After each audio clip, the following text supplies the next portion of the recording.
Hello there. How you guys doing? Happy Tuesday. Hope you're all having a good start of your week. Um, over on this part of the planet, it's been quite the large heat wave just all around. Like I've seen reports from even Spain, Italy that it's been quite hot over there as well. So yeah, Europe is kind of toasty at the moment. Thank you for the 49-month sub. How are you doing today? But yes. The heat wave is not nearly as bad over here, luckily. I've heard of, I think there's at least some areas that are getting up to 40 degrees, like somewhere in Europe. Not over here, luckily. So, yeah, here it's more in the 30s. So that's better. But yeah, that's going on. I think today is going to be the peak of the heat wave over here at least. So I'll have to try and not melt too much. We'll see how that goes. But yeah, it's the first proper heat wave day that I'm streaming on since moving. So it is going to be very interesting how it's gonna go. So yeah, hope it'll work out perfectly fine. The rest of the heatwave has been quite manageable. It's just that my streaming setup kind of produces a fair amount of heat. And if I have a lot of electric fans going and stuff like that, then that messes with the audio. So there's limitations. But at least the actual rest of the heat wave has been much more comfortable these days. So yeah, very happy that there's an improvement there at least. So, but today we'll find out if stream days are also going to be manageable. I do hope so. But yes, especially when it's properly getting warmer outside, that I prefer to have the temperature inside, and I don't have full-on air conditioning. So yeah, it's an experiment. But yeah, that's going on. We'll be continuing all three games that we were playing last week because well, Ultima, I think I'm halfway through, maybe at most, probably less. Tex Murphy, I think I'm also maybe halfway-ish through, and Black and White, I was thinking that I would be finishing it last week, but I didn't because the final fight is too difficult. Or at least I think it's the final fight. So, yeah, we're just continuing on with all of the playthroughs. Regarding Tex Murphy, last time we got information about a lot of potential, well, would witnesses be the right word? People who used to work at the evil company that we're trying to investigate. So, yeah, we'll see. Odds are there's going to be some useful information there. But, yeah, I've got at least 1, 2, 3, 4 new addresses to go visit. So, yes. You have been trying caramel, white chocolate, and pecan ice cream. Well, that is quite the mixture. For me, I tend to prefer more simple flavors like vanilla or strawberry. But I guess I'm just boring. I haven't actually had any ice cream lately, but I'm not that much of an ice cream person to begin with, but I do like my simple flavors. It was on sale? Yeah, fair enough. That makes sense. Do you have a favorite ice cream flavor? For me, it really just depends. Sometimes I prefer lemon ice cream, sometimes strawberry. So it just depends on what I'm in the mood for. And sometimes just like proper quality vanilla ice cream. If you buy the cheapest vanilla ice cream that's available, some of it is gonna taste like just like ice, but not much else. So it really depends on if you're lucky enough to have cheap vanilla ice cream available. But also some expensive vanilla ice cream isn't that great. So there's like a sweet point between like the cheapest vanilla ice cream and the most expensive vanilla ice cream. Where like it's like the in between, they actually have some decent ice cream there. Okay, so let's start up the game.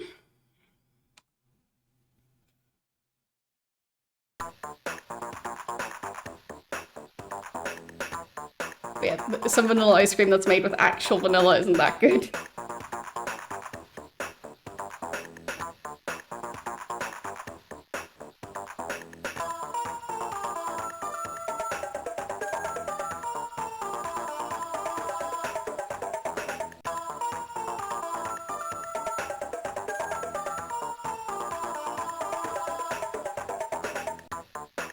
Right, this one actually looks properly. Keep waiting for it to suddenly cut off. And fade out. There we go. Hope you enjoyed that, because the rest of the music doesn't loop properly. You just got the one. Okay, I have no clue where I saved last time. So, yeah. I'll just try a couple of them. So, save number 0. Is it that one? Where are we? We are... I think that's close to the save I want. So, it might be save number, like, 1 or 2, maybe. So, let's try 2. Yes, I think that's the right one.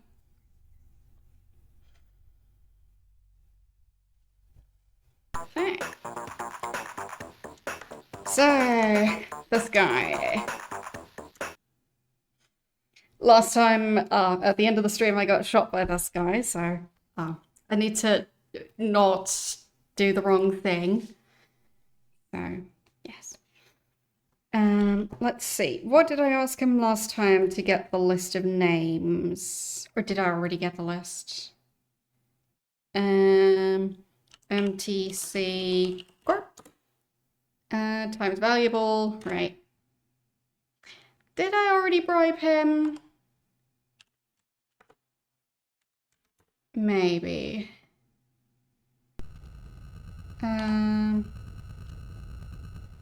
So if I load this save... Okay, that's earlier. And how much money do I have at this point? Did I bribe the person at this address? I don't think so.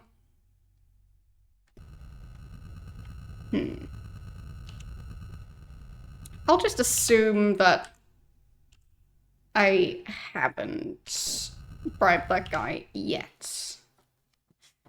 So, we'll see. So, tell me about the corporation. Times valuable. So, 200, no. 500, no. 800, no. 1,000. Better than that. 1,500. No. 1,999. No. 2,000. No. Fine. 2,500? No. 2,999? No. 3,000. Yes, okay. It really is exactly 3,000. Okay, so a list of people who received checks. So don't tell anyone where you got the list. And that's the list. I already noted down the list last time. I just didn't want to cheat by not bribing him this time around. So, there. Bye-bye money. Okay, we officially have the list now. So I guess we save. And where do we go first? So out of the people who are on the list, I know some of them have the cards and the passwords.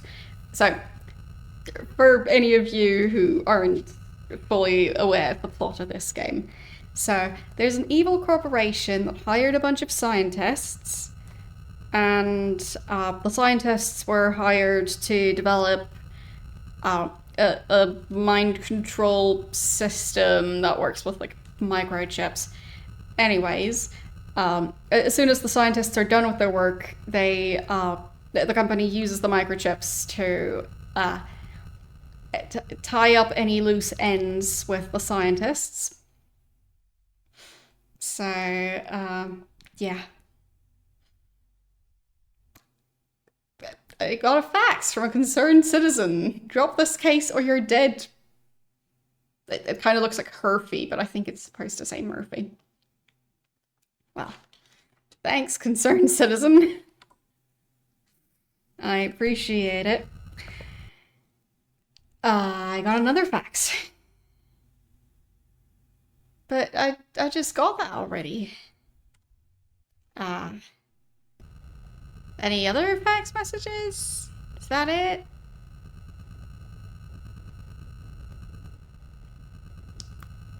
Okay. But yes.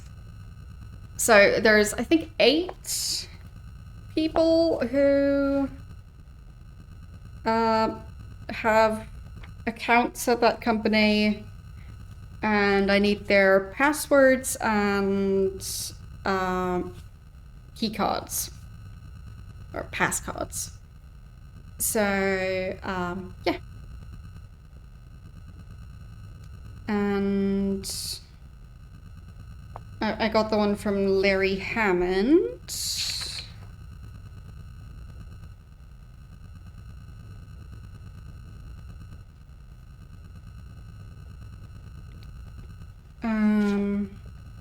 So Larry Hammond had pass card is gray.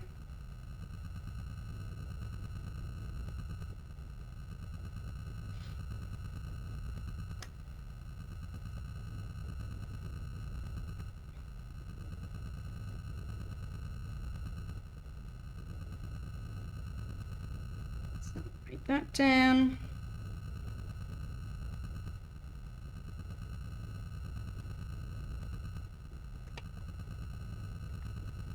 And his password is King.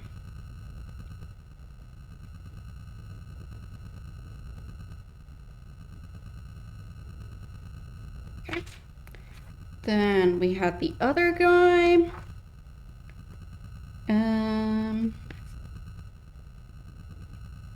That was John Klaus, Han, and Green. So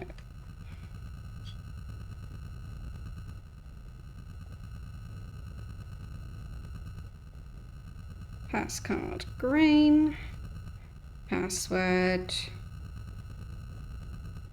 pawn. Okay.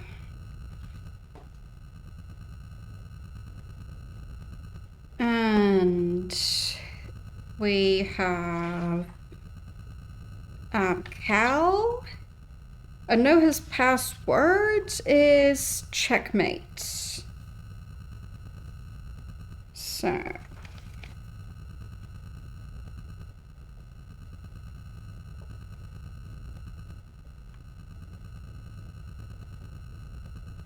Okay, and Carl Linsky was blue and bishop.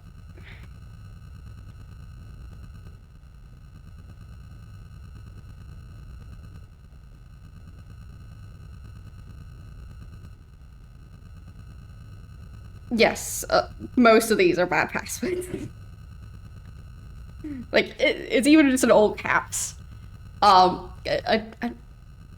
think it's the, like, there's a website that can rate your password and tell you, like, how many leaks a specific password has been in.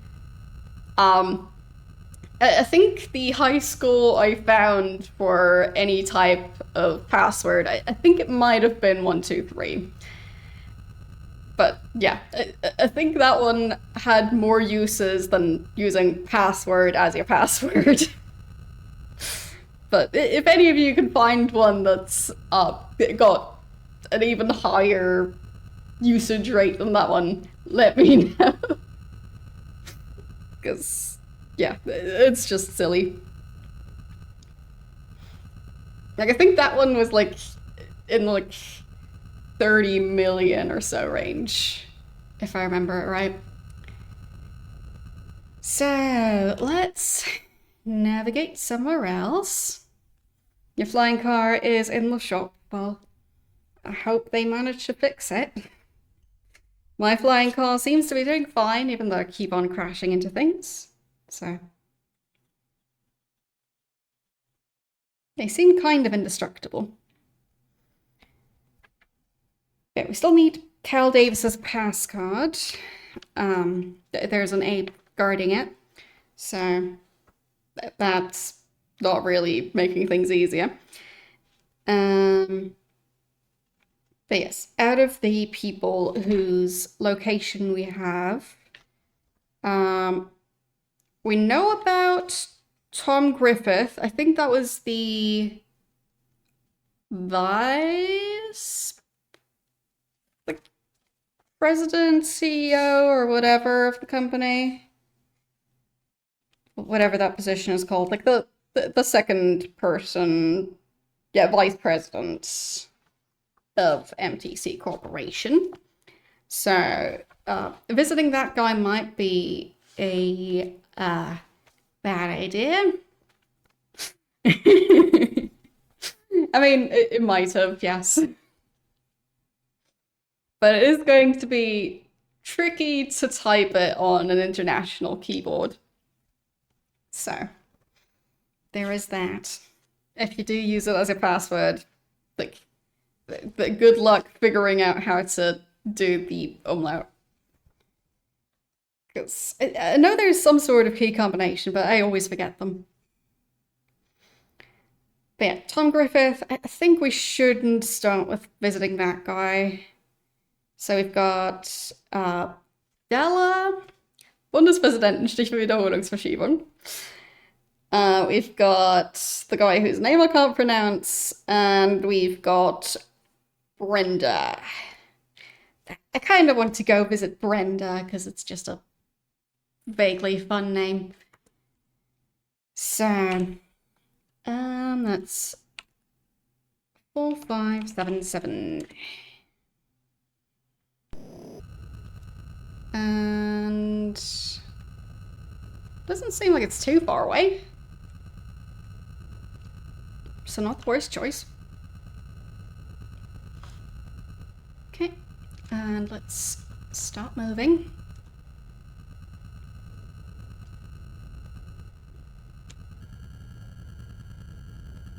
I do definitely think the controls in this are quite imprecise. Like, the thing that tells you the, is it pitch? Like which way, like, the nose of the hovercraft is facing. That thing.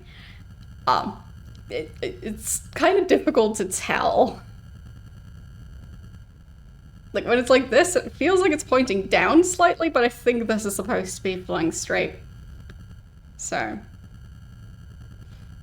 But I guess technically, with the curve of the planet, like, would it look like you're going slightly down if you're up high enough for the curve of the Earth to be more noticeable? I don't know. I'm confused.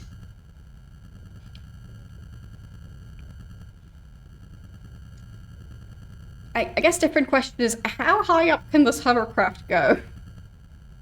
I feel like I should test it. But I'll do it after landing at the new location and saving. But I want to see if we can go all the way to space. It's a very important test that needs to happen.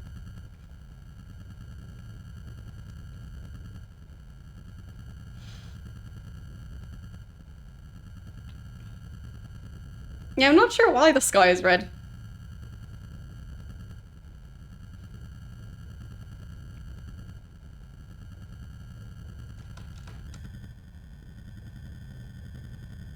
Because they clearly had blue available, so why did they make it red?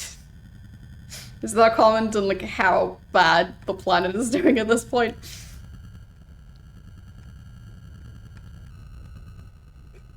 That everything is basically just permanently on fire.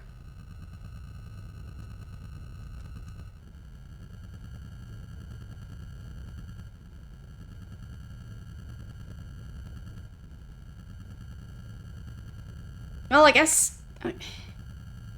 Why would the sky be red after a nuclear attack, though? Like, I know there's some sort of radiation stuff going on, but like... I don't think it would specifically turn the sky red. Like, if anything, that would just be stuff that's still in the atmosphere. But wouldn't the dust settle?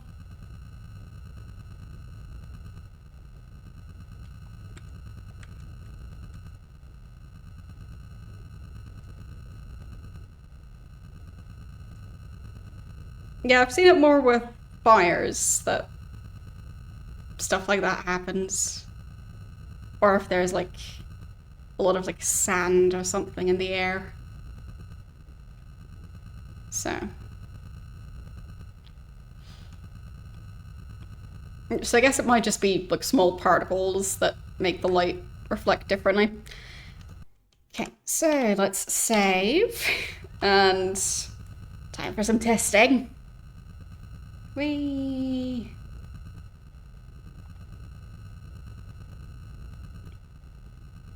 I have not watched Highlander 1 or 2, I think. Is that the one with the blue face paint? Because I remember seeing clips from a movie where some guy has like blue war paint on his face, and no, I'm not talking about the Avatar movies. I just don't know what that movie's actually called. Okay, that's as high as I can go. So that's... the first 2 zeros seem to just be there for decoration. But that's 29,985. Oddly specific. Oh, Braveheart. Yes, yes. That's probably very different from Highlander. Also haven't seen that. In case you couldn't tell. Highlander is a sci-fi movie. Okay. Why does it sound so naturey? I would have expected a medieval style movie with that name.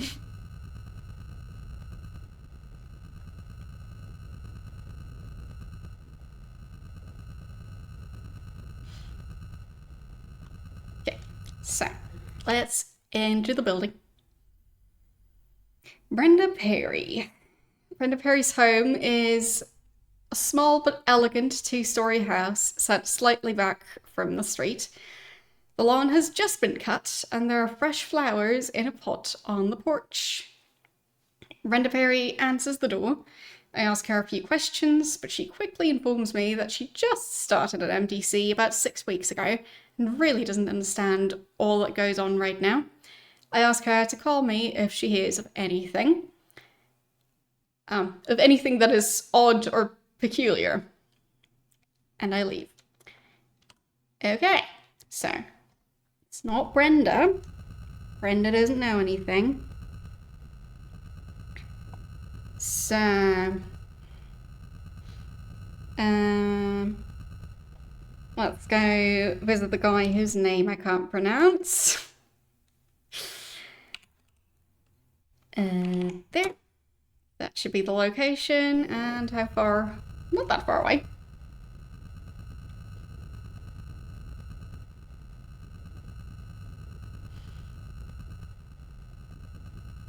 So, just need to turn the car all the way around.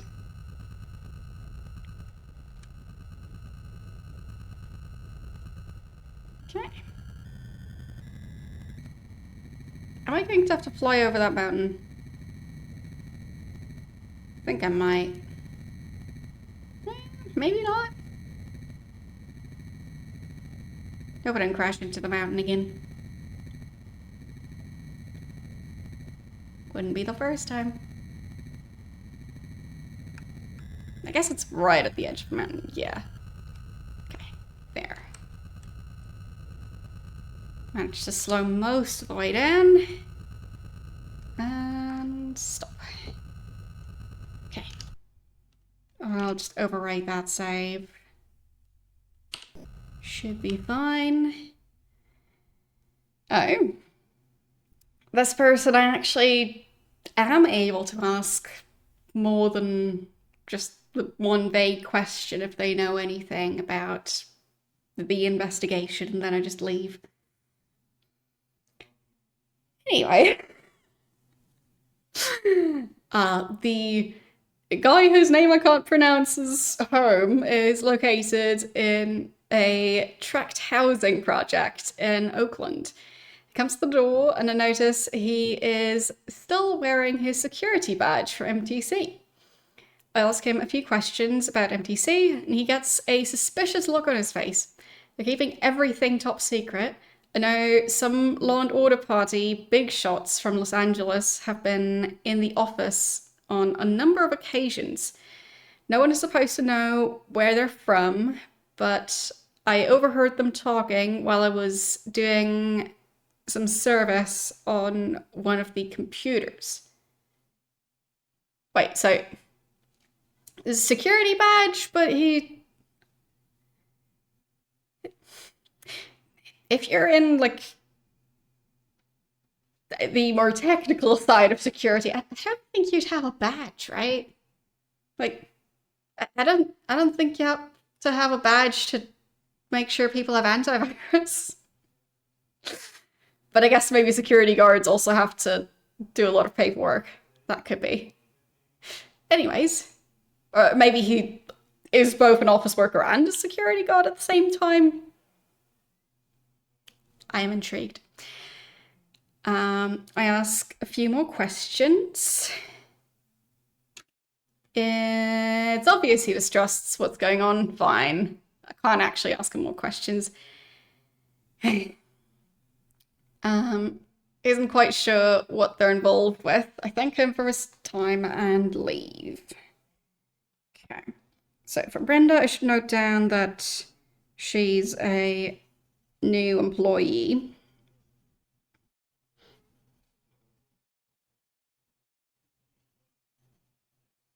So, probably not one of the scientists. And then this guy is MTC security. But I don't know if he has a password or passcode. Then,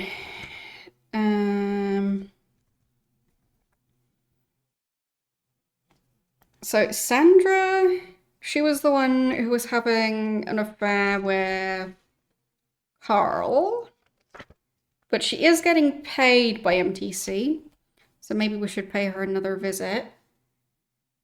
But Della is another one who's seemingly just an employee.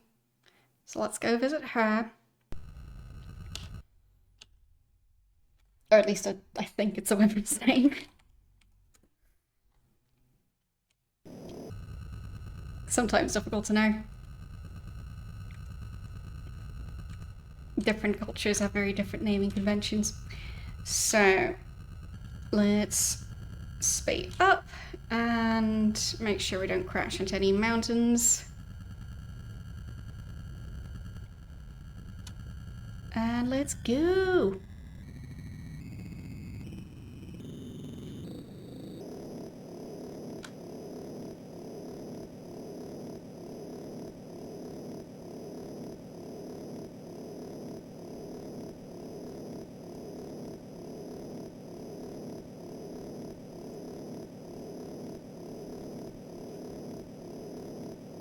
But yeah, there are still lots and lots of very popular movies that I haven't watched. But I have mentioned it before, I have now seen the first Alien movie. And I have also seen the movie The Martian? Like, I think that one's from, like, 2013 or something. So, the one where the guy gets stranded on Mars. It was kind of interesting. Just as far as I know, not very scientifically accurate, but what sci-fi movie is. Alien 1, it was kind of slow-paced for me, but it was still interesting. I just think the pacing, it felt a bit off. Like, I have seen old horror movies before. Like, I've seen the movie Halloween. And I think that one's from a comparable enough period. And I feel like that one got the pacing better. Like, they managed to build up, like, more, like, dread than I feel the Alien movie managed. So it just felt, yeah, a bit oddly paced for me. But I know that, like, pacing and stuff has definitely evolved. Well, maybe that's the guy's name? I'm really bad at names, including names of celebrities, so it's possible that that is the name of the guy. But, yeah.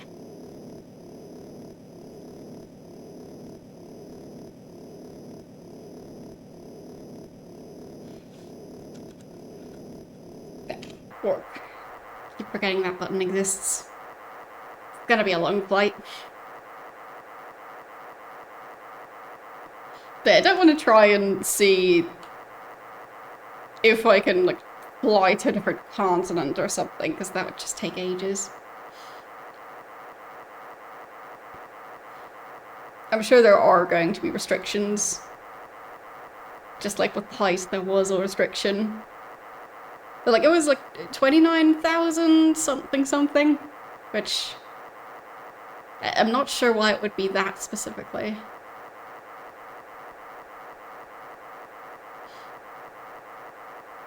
Like, I'm also not sure what the altitude is measured in. Like, would that be feet? Because I think 30,000 might be, like, the height that, like, a passenger plane flies at? Right?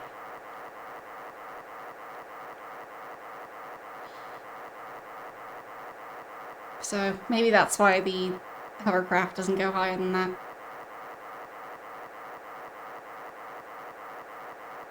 I mean, reasonably, you wouldn't have to fly that high just to fly from one city to the other. Also, if there were that many hovercars flying around, like, if everyone had one, how would people manage to do that safely? Seems kind of impossible. Oops. Oh no. Oh no. Oh no. Where are we? I feel like I should have landed a little while ago. I think I'm moving away from the target. Whee. So, let's turn this thing around.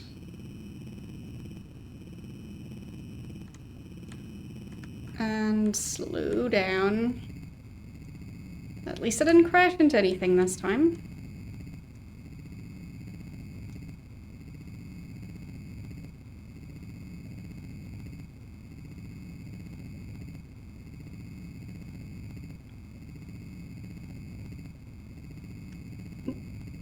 I overshot it again. There.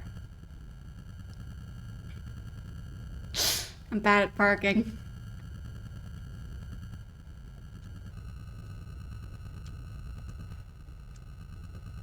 You try parking a hover car where the controls don't work.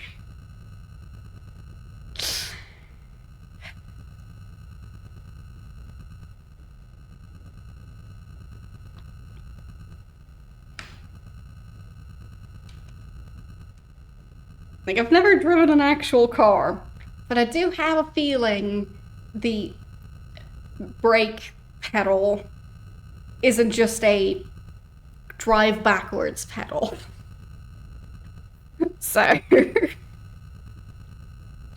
if it was, I think people would struggle a lot more. If it was move forwards and move backwards as two separate pedals and no braking.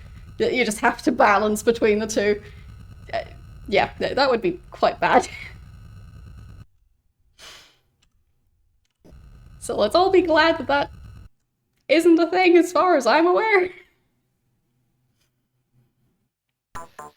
So, Della. Apartment in Ventura is part of a small complex. Della answers the door. I give her the details of the case and ask if she has a few minutes to answer some questions. It's clear she doesn't want to be bothered, but then agrees to... but then agrees. Make it quick, she says. Yeah, exactly. Just no button that, or pedal or whatever, that just stops the movement. Just either forwards or reverse. No other pedals. And you have to balance it just enough to get to 0 in order to stop the vehicle. I'm sure it would be absolute chaos. Okay, Della. Della.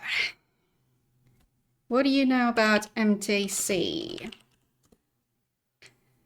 Gideon's Management Training Center. To tell you the truth, I haven't gotten far with them. Tom Griffith doesn't like me looking into their affairs much. Okay. So... who are you exactly? Management consultant. Okay.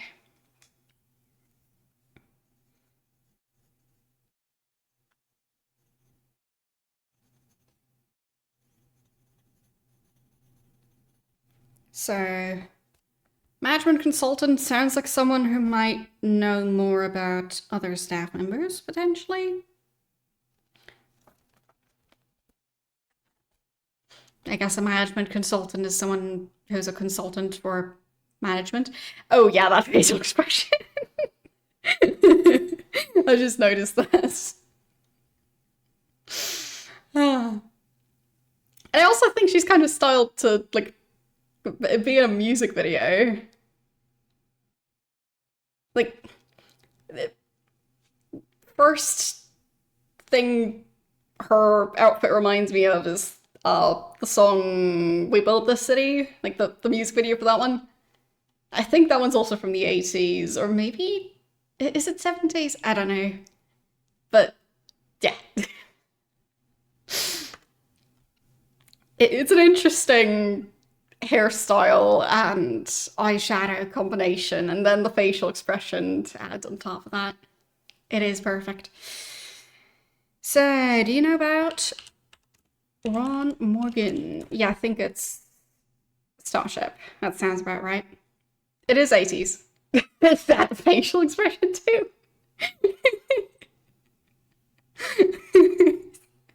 Also, did her neck get longer?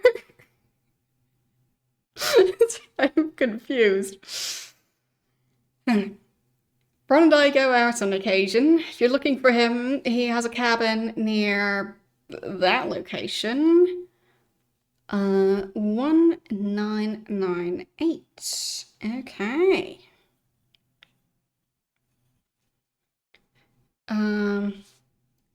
If you see him, tell him I still have those handcuffs. I won't. Yes, the shoulder pads as well. Like, for me, I never really understood why shoulder pads are a thing. Because at least for me, like if I wear anything that has shoulder pads, I look like I'm shaped like a closet. But I guess some people really like shoulder pads. I just think they personally do not suit me at all. Like, I already have wide shoulders. If I add shoulder pads on top of that, I just look weird. So, I guess I could ask about Carl. I'll just ask about everyone on the list.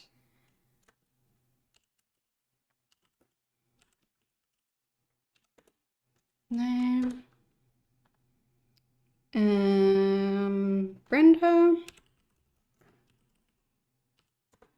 No. Greg. No.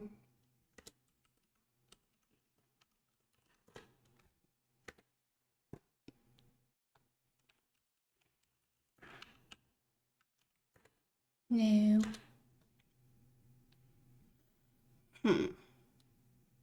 Yeah, I guess it might look better on people who are tall. Can't relate.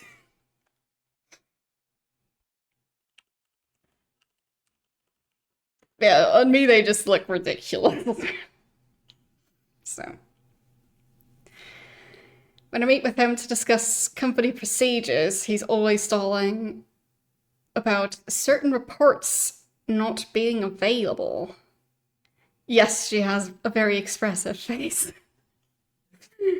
He tries to ask me out. Oh, then he tries to ask me out. He's a royal pain to work with. Lovely guy. John Clef. Nope.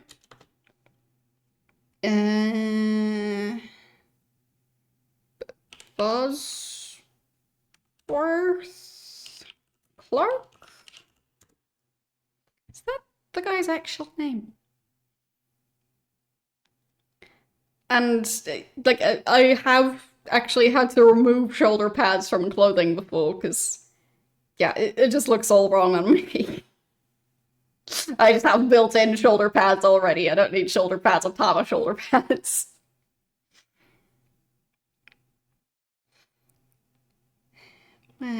What's that list of names? Because I know I took pictures last time.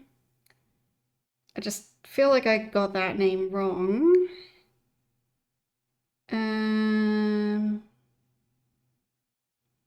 No, it is. It really is Bosworth Clark. Okay. Bosworth seems like a very strange first name to have. Do you know about Sandra Larson? No.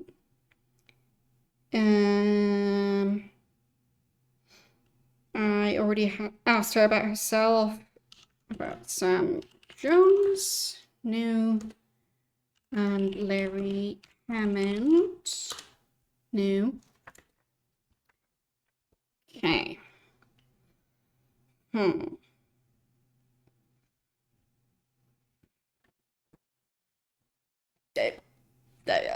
Are you saying her neck is long? Is that a joke about that? Because otherwise I'm confused.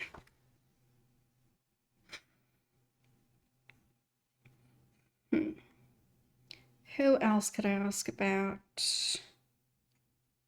I guess about Gideon Enterprises. Or Nexus.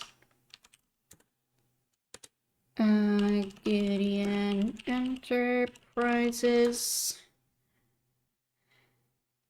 is a Fortune 500 firm that is doing very well in their particular industry. Doesn't mean it's run perfectly. They hired me as an outside consultant to evaluate many of their procedures. But why? Sonny Fletcher.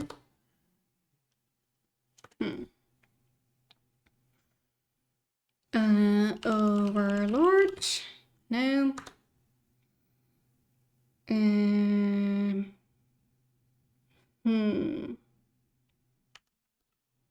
David Pope. No. Maurice Rebel. No. So those names might just be completely wrong. J. St. Gideon was president of Gideon Enterprises at one time. I heard him tell Shimming he'd get even with him someday.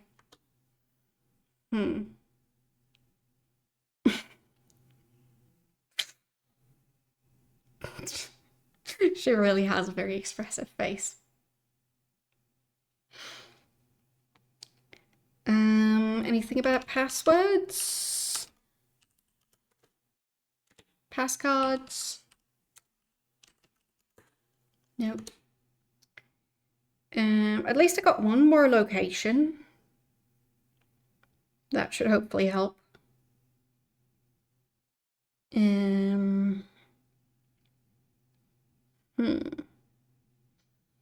Who is the current leader of the company? Frank Shimming.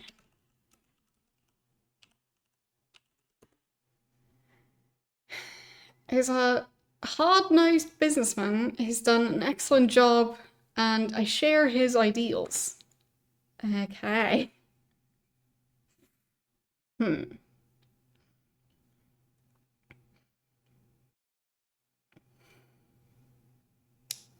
Well, I guess I'll go and pay Ron a visit. Because Brenda wasn't really helping that much. But I did get some information. Better than no information at all. So, Ron should be at that location. Okay.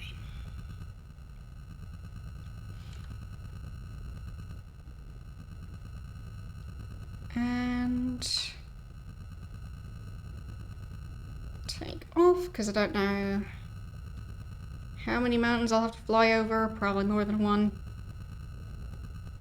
Okay.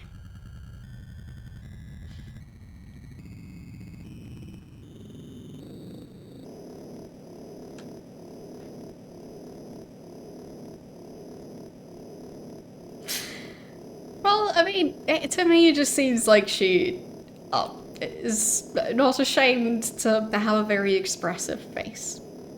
I also have a very expressive face. Do I look weird sometimes? Yes. Definitely. But like, I'm not gonna stop having an expressive face. Like, there are people who try and train themselves to have less extreme facial expressions, and that's not me. So, yeah.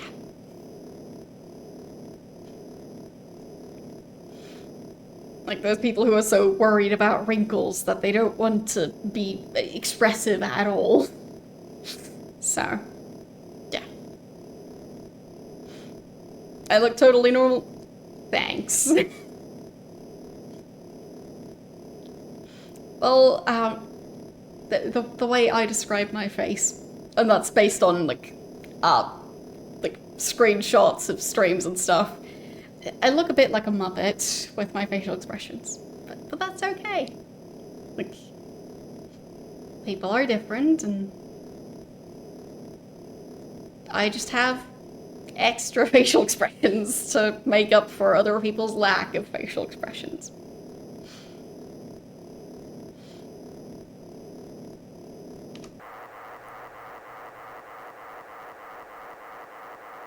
So, now that we're past those mountains, looks like it might be a clear path.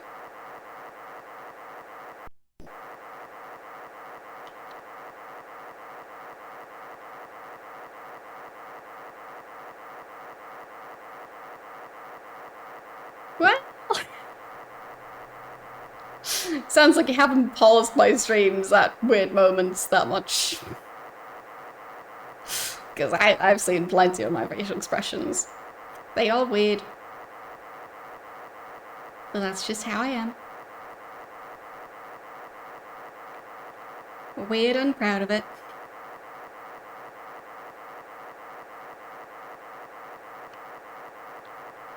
I feel like I'm still crashing into that mountain. Thank you for the 21-month sub. I managed to celebrate that by not crashing. How are you doing today?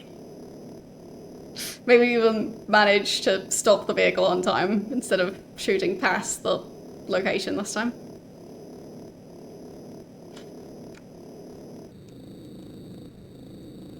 Oh, actually, moving slower than I thought I was. Yes. Thank you for the 21-month sub. I hope you've had a nice weekend. My weekend's been pretty good.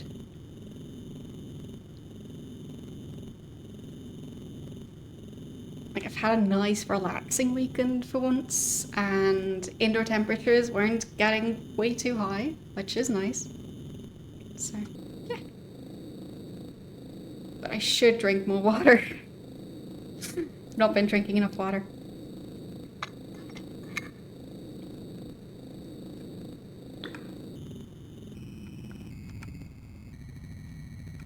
Well, it's not exactly cold outside. It's just that I'm staying inside, and luckily inside temperatures have stayed quite reasonable. Thank you for the gift sub. It's probably even moving. Now it is. But I did overshoot the goal again.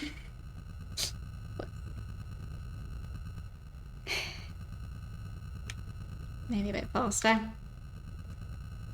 Can I reach it?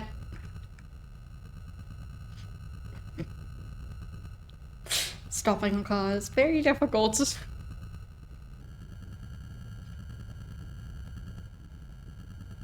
Yes, definitely not deadly hot outside. Like, they are doing, like, heat warnings and stuff and telling people to, not get stuck in a traffic jam without water or, like, an umbrella or something to protect them from the sun. So there's that. So it is still important to stay safe out there, but for me personally, I'm used to higher outdoor temperatures. So I'm mainly sensitive to high indoor temperatures, but outdoor temperatures I can manage quite easily. Unless it gets insanely humid, then it's difficult.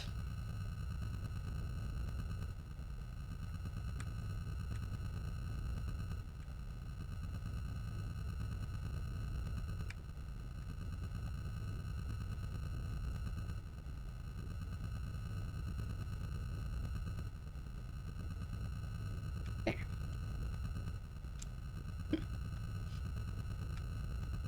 That's close enough. Now I save again. Maybe over here. Okay. Being in the mountains feels like getting out of school for the summer The air is still pretty clean, and the sky's actually blue up here. It still looked red. Ron Morgan's cabin is on a beautiful piece of property near that place. Is that a mountain? Is it a forest? Is it a park? I don't know. I'm also not sure how to pronounce it. Like, Yosemite? Yosemite? That place. Naturey place, I'm sure. It's decorated with quaint homey items that make me feel like I've stepped back in time. So, no shooting segment, that's nice. Also, why is the door open? Is this person home? Was there a violent crime of some sort and the person left the door open? Like, Yosemite? Is that how you pronounce that? I've obviously never had to pronounce it, so. Square-shaped breakfast table. And we've got newspaper. Scan the open page and find an article on the death of Professor Carl Linsky. I'll just snag that. Casually scan the magazine. Calculus Monthly. Not understanding anything, of course. Each minute you waste skimming articles brings you closer to impending doom. I'll take it anyway. And microwave breakfast looks unappetizing. I'll take that anyway. Okay. So I've got a newspaper, magazine, and possibly moldy microwave meal. Okay. A rug. It's quite worn, appears to have been moved slightly. Well, let's move the rug then. A loose floorboard. Okay. I'm not really familiar with the cartoon character, so yeah. It's been a while since I've watched those cartoons. And I didn't really know all the names, so.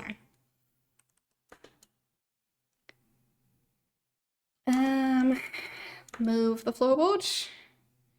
Small compartment. Look at the compartment. Why do I need the measurements of the compartment? Open the compartment. It's locked. Fine. Okay. Can't look at the desk? Really? There we go. Metal desk, even though it looks like it's wood, with a single side drawer. And top of the desk is a fax machine.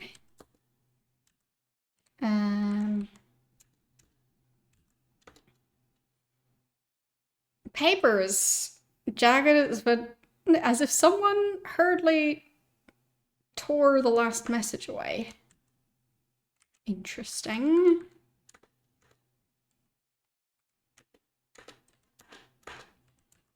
Okay, and open the drawer. No, it's locked. Fine. Chair. Let's look at it. Can I move the chair? No.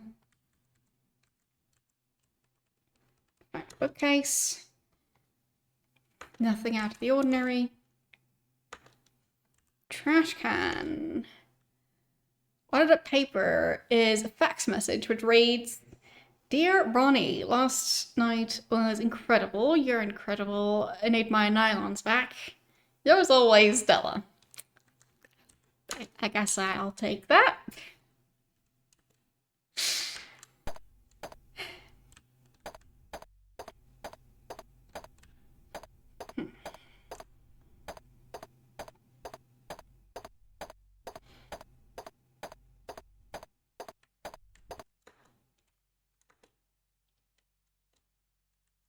couch cushion. Is there something under it? There is. There's Cheetos, nylons, change, and a key for handcuffs. I'll just take all of them. How much money is it? $1. Okay. My dollar now. And my random key. Okay. End table. And there's an ashtray with a key in it. Okay, I now have 2 keys. Let's try those keys.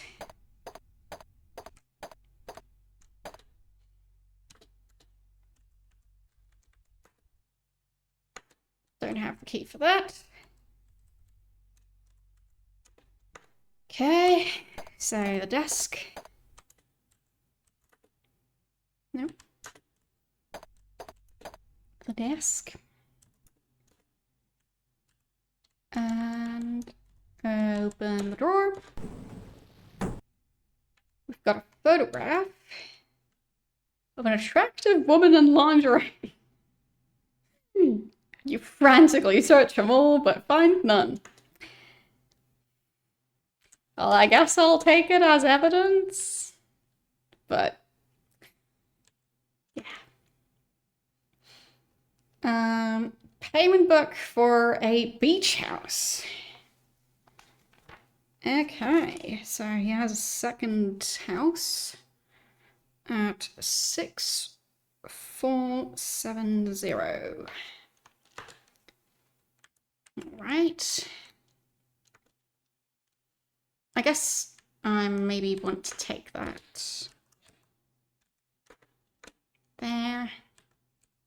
Just taking anything along that's not nailed down.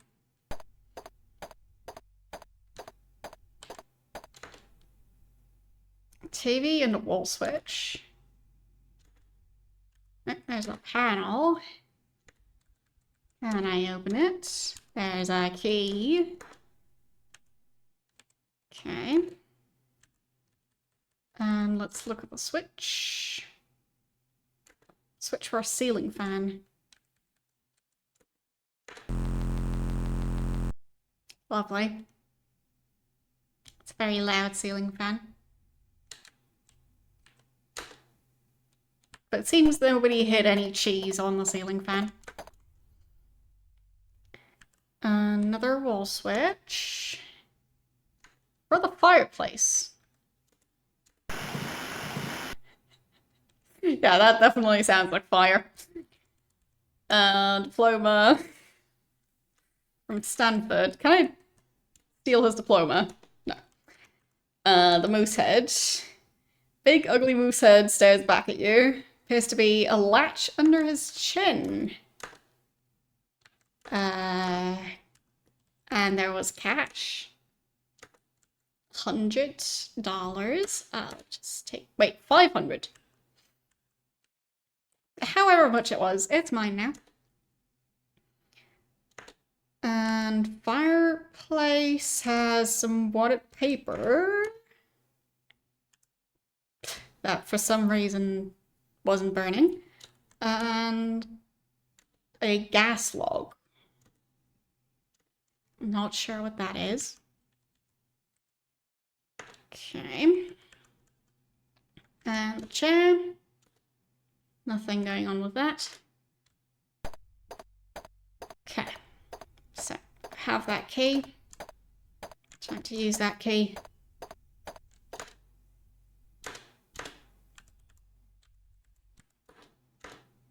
And we've got jewels. And a deed.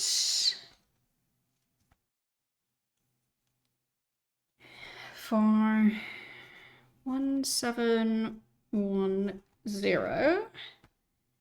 So that guy has 3 houses. All right. Guess I'll just steal that. And the ammo. Okay. I think that's all I was able to get from here. Maybe I should move the rug back. There.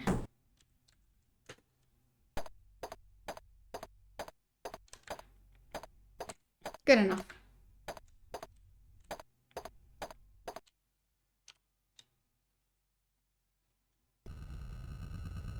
Let's save. And where's that sheet of paper that was in the fireplace?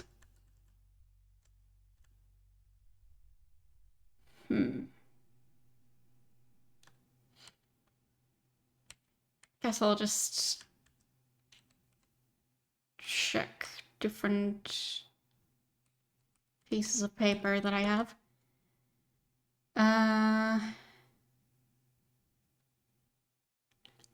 In accordance with your instructions, I've moved your computer equipment to your beach house. Okay. So, guess that means the computer is at the beach house. Exit. There. So, I think the second address that I found was the beach house. 6470. That does look like it's near a beach. So, seems close enough. Or I guess I could check the other location first.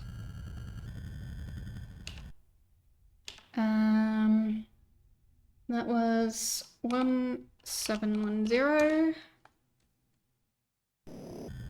Because that's on the way, and I've been moving too fast. Okay. Everything's fine.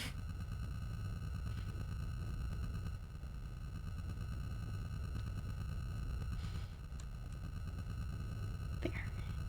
And it's quite the distance. So I'm gonna guess it's past that mountain. So I'll just climb up to like 5,000, 6,000, 7,000. There. It just took a while for it to stop. And warp. Let's go.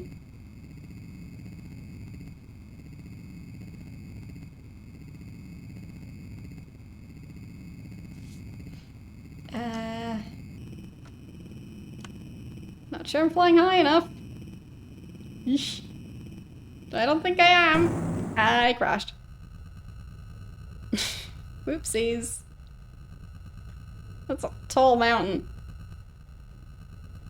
Why is that mountain so tall? Who gave it permission for that?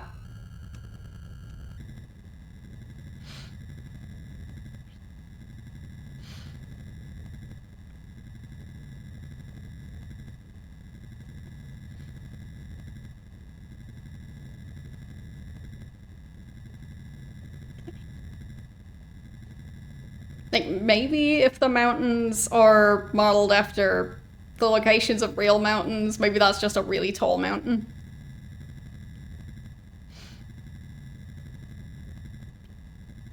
But not good enough at geography to know that. Thank you for the 16-month sub.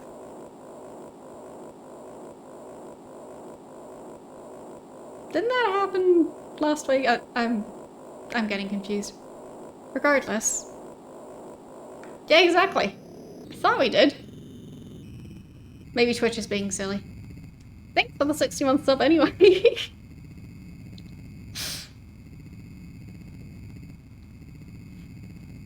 Because I still remember doing the math.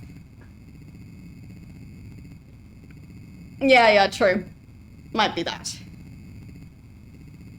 But yeah, Twitch is a bit confusing sometimes. Like, also technically, this would be, like, you finishing 59 months of being subscribed and subscribing for the next month. So, technically have been subscribed for like 59 months. And now is the start of the 60th.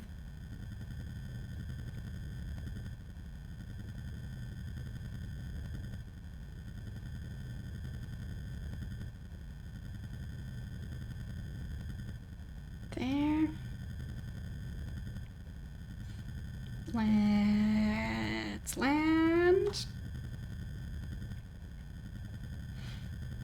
Oh, you just hit 60 months of being subscribed to Badger. Yeah. It feels weird that like, it's been so long already.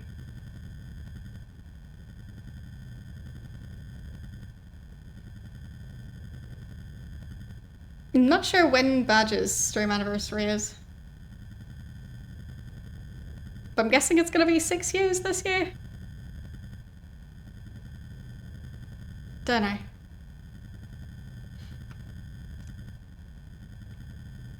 Or maybe 5 years, because 2020. A lot of people started in 2020.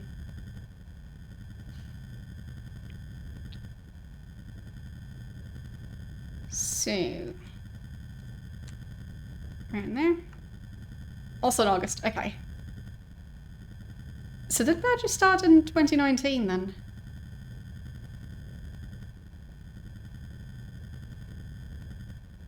Yeah, fine. But still, a lot of people started in 2020. For obvious reasons. So she started just before then.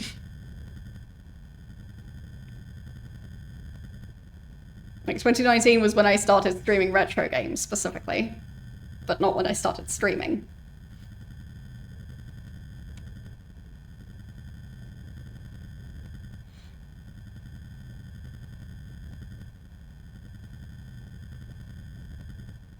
Nice. I'm not sure if I was there for her 1 year. I might have been. It's been a while.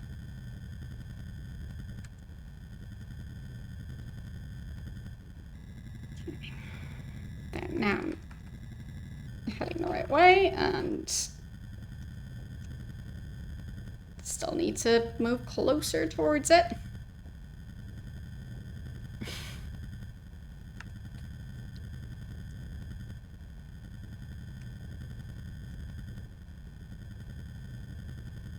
How do you know it was an accident?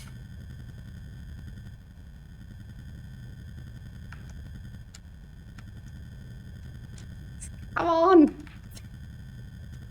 Let me park.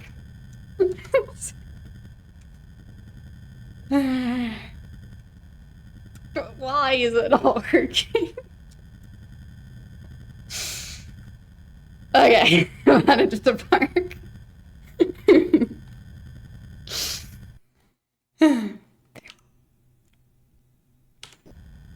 And exit. Deeded property. Piece of property is in the middle of nowhere. There's no structures or buildings, and it's covered with sagebrush and weeds. Like sage is in the herb? Because, I mean, I've not seen it grow very tall, but maybe it does. I walk around the property, I don't find anything noteworthy, so I leave. Fine.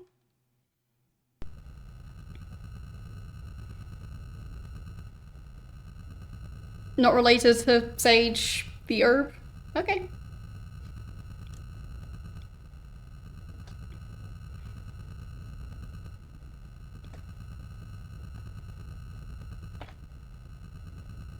Like, the sage that I know wouldn't stand much of a chance against a lot of other faster growing plants.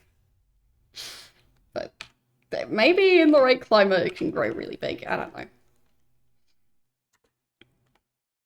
Like, for example, like basil, a different herb, but I I've seen someone have a potted one that was like over a meter tall. So some plants grow a lot taller than you expect them to in the right environment.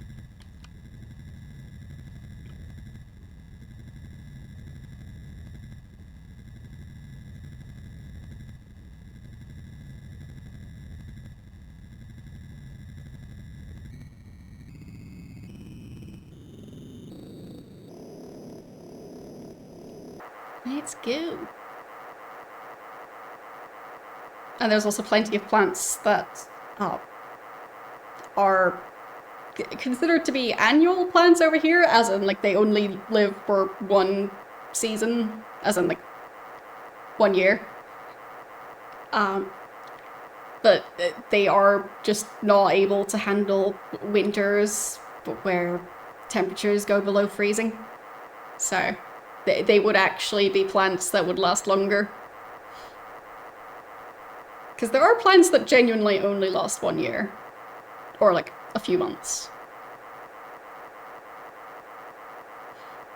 It's like poppies, for example, as far as I'm aware, those just like they flower and then they die. And they just dry up completely.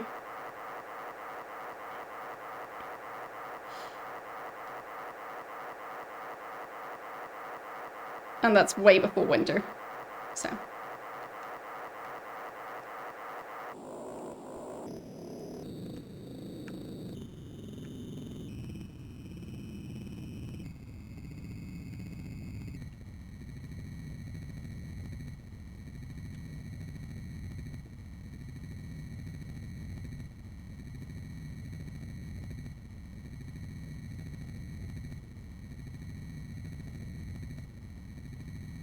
Okay. In other news, there is a type of poppy that's not like the red type of poppy. The flowers are purple. And it looks really fancy, and I've only just recently found out that that even exists. It's not allowed to be grown in a lot of places though, so if you want to grow it yourself, you'll have to look into local laws for that. But it is very pretty.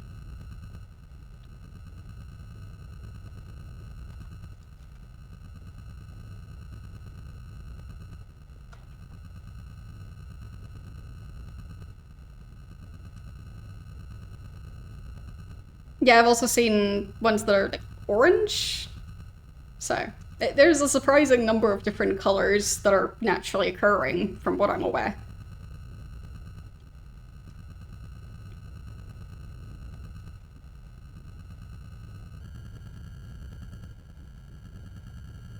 Maybe I was still in warp mode last time when I was having issues parking.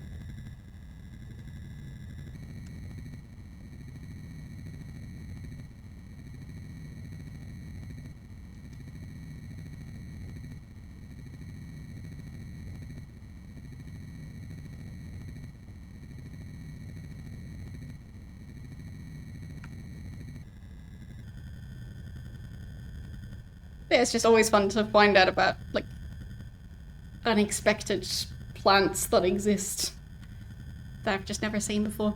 I like plants. I think there's also chamomile plants that are where the flowers are completely yellow instead of white petals and like the center being yellow. Nice. My chili plants are about to flower, so. But they are indoors at the moment. So I might have to get out my paintbrush. Or just dump them outside on a sunny day.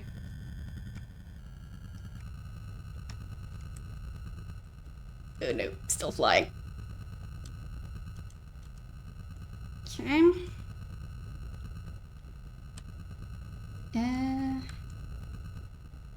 Where am I going? Why am I still over the water? I am very confused about this location. But I am moving closer to it. It really is right on the beach, I guess.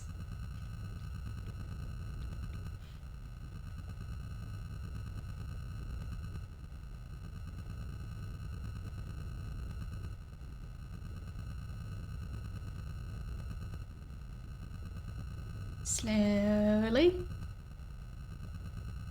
I'll reach it eventually.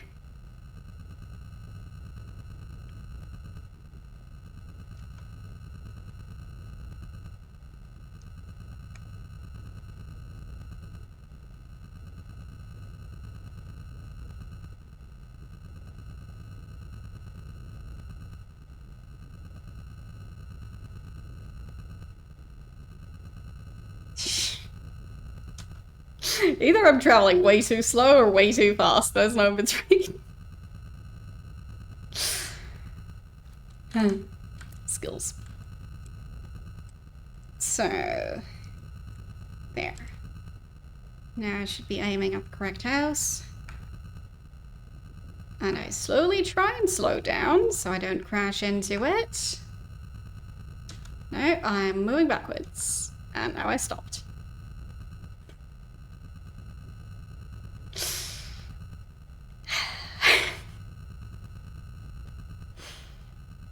This vehicle works perfectly. And stop. Okay. Ron Morgan's beach house is located along a stretch of private beach on the Pacific, just outside of San Diego.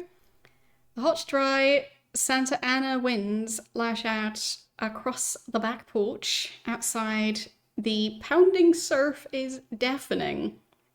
Inside, it's strangely quiet. The air filtration system. I read that as the air infiltration system.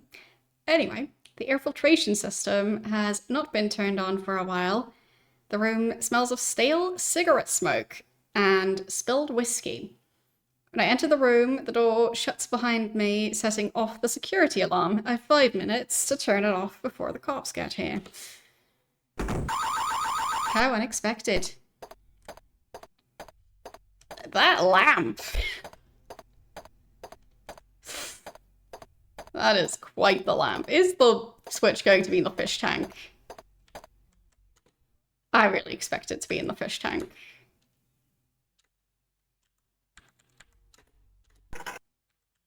Book. I got the book instead of reading the book. Whoops. Well, I might end up having to redo this part anyway, because timer. A pass card. Is it piranhas? Yes, they are piranhas. Of course they are. I don't think you'd be able to keep them in such a small tank. Piranhas grow big. Like, this tank would probably not even be enough for goldfish, because goldfish grow big too.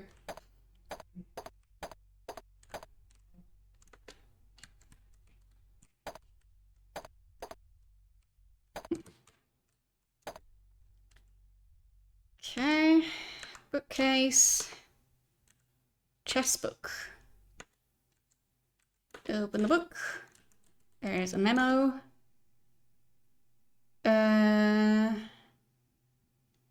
Stalemate, I think?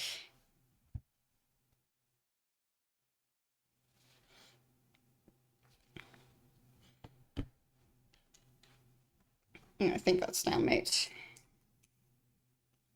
So.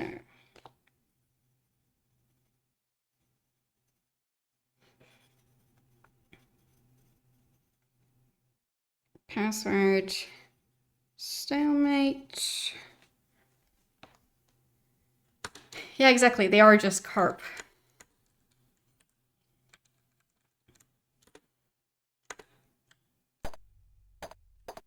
And there are people who dump their goldfish in like local rivers and lakes, and they've grown huge. So, yeah. Like, I do think goldfish would be able to grow larger than a lot of piranha species, but those are still big, so.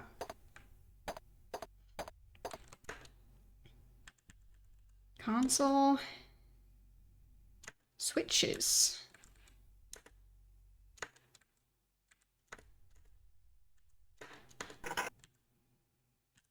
safe. Ah, that was the alarm one. Okay. I think I'll restart. But now I know how to turn off the alarm.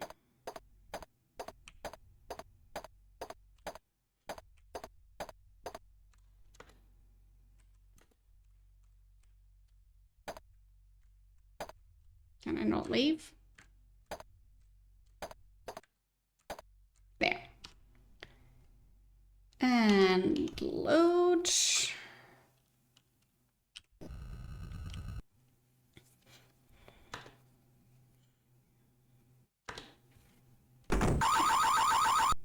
This time I'll try not to get bitten.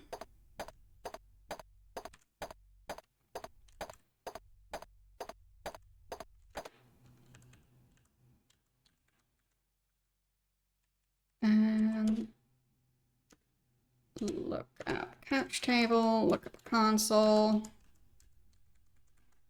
Switch number 3. Okay. And that was the save. Don't have the key for that. Switch number 1. Oh, that's lights. Okay.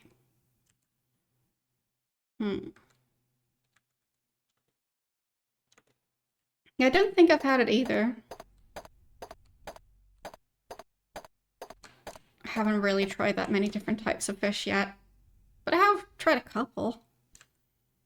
Just I don't think I've tried carp.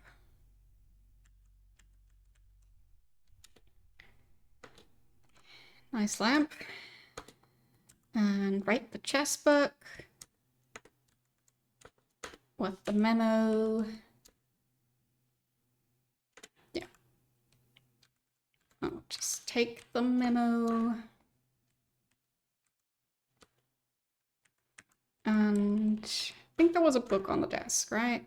There was a book somewhere, and I just picked it up. Answering machine.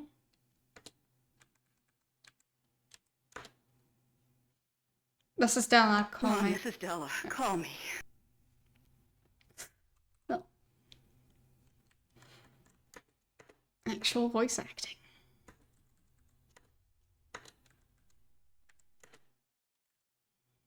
Okay. So, anything at the chair? No.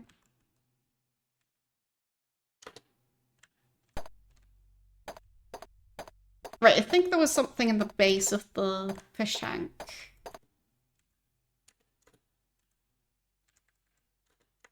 Yeah, that was the book. Look at the book. Learning to love and care for your piranha. Okay.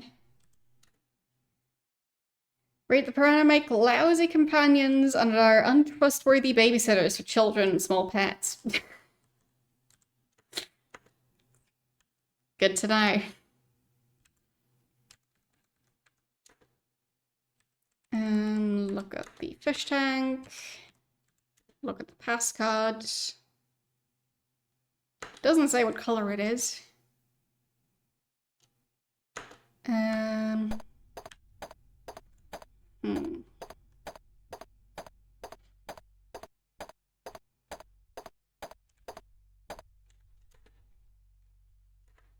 Microwave.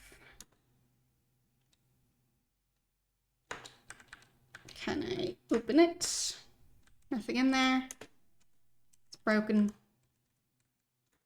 Fridge. And it has a videotape in there.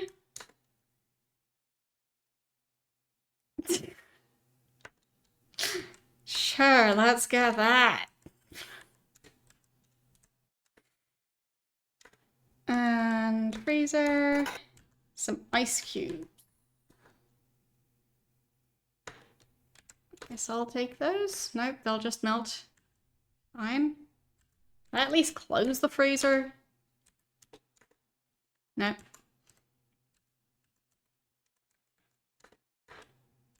And there's pizza and juice. Non-radiated orange juice. Yum.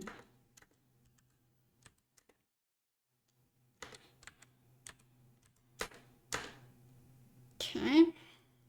Sure, the pizza's still good.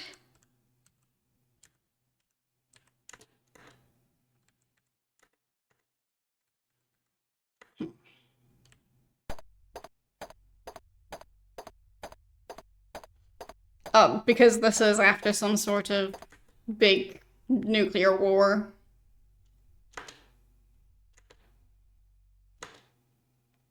Hmm.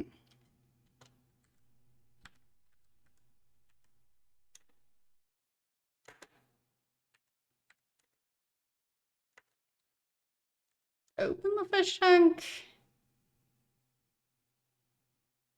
Lid on the tank flips up, releasing an odor of slimy, moist plexiglass and old fish food. Neat.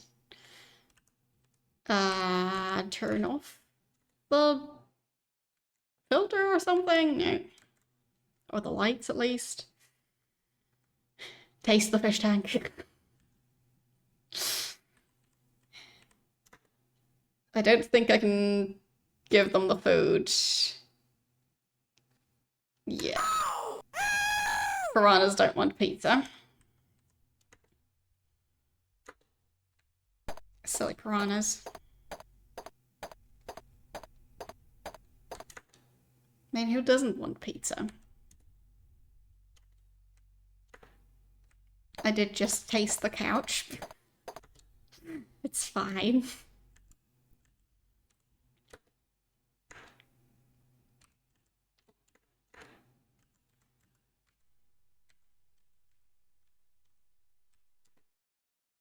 Hmm.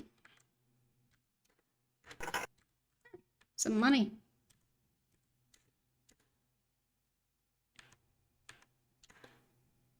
Okay.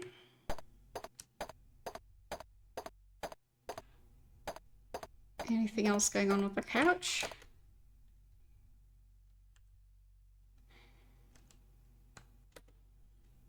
Hmm.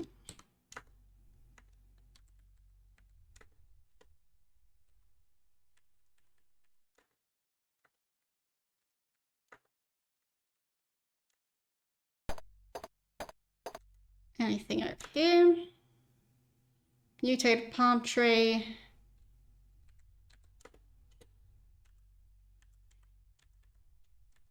Chair. Lamp.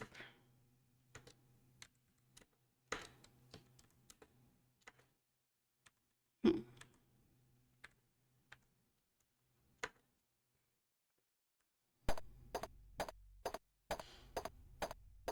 Is that thing on the top supposed to be the microwave? Looks more like some sort of, like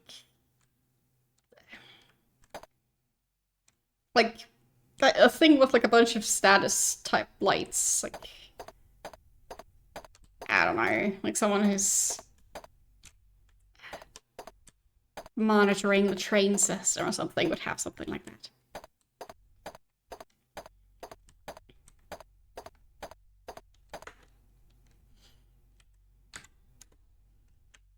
It doesn't look like a microwave to me.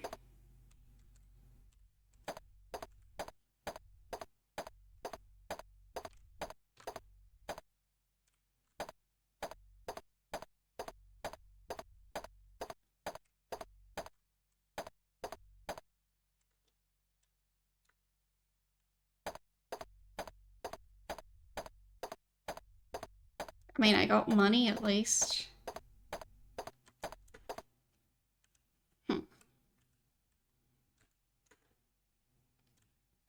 Maybe the ape wants pizza?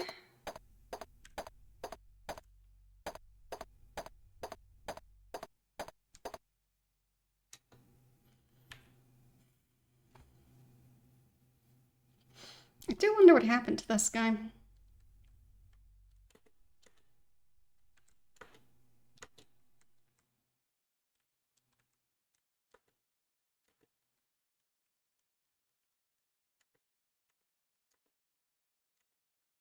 Bolted onto the counter.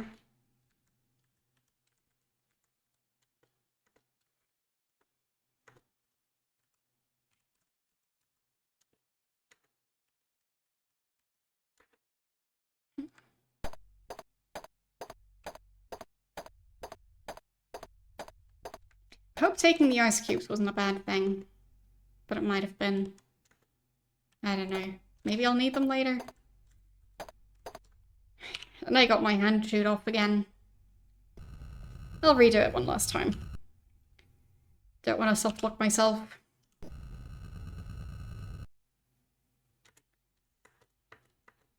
Okay. Yes, yes, lovely alarm sound. Then the console.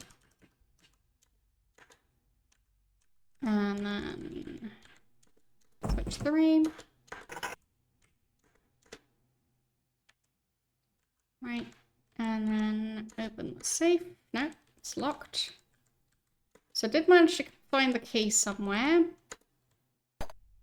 Oh, maybe there was something in the drawer still that I haven't been able to get. Look at the computer. Look at the disk. Right, the answering machine. Ron, this is Della. Call me. And drawer is locked. As all drawers are.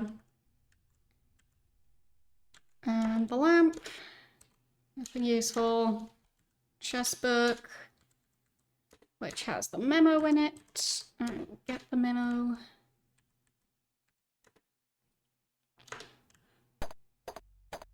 How did I get that key?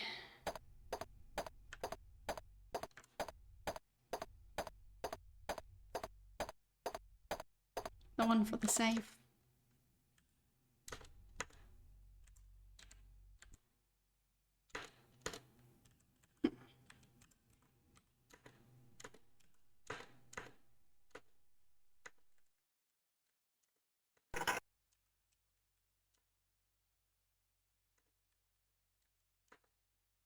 I don't know about the ice cubes. Sure, I can make a suggestion.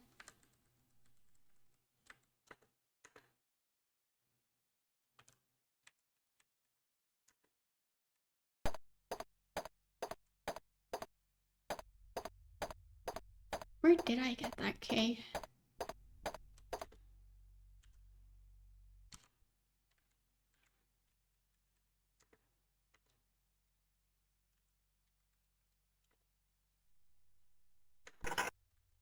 Well, the difficult part is that I can't really specify which item I'm trying to use. So... like, I tried to pick them up before, it didn't work. So, I can't specifically ask the game to do that. Like, I don't get access to my inventory at this point.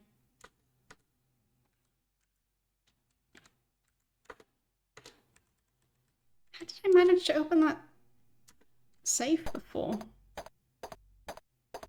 Was there a key in the ice cube tray?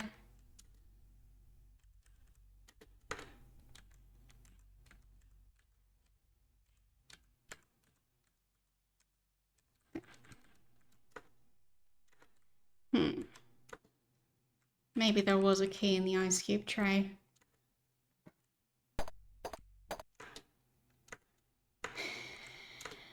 Because where else did I get that key?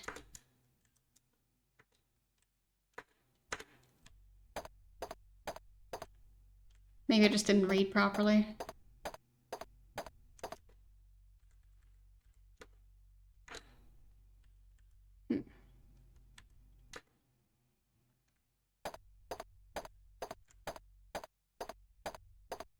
I am at least somewhat confused.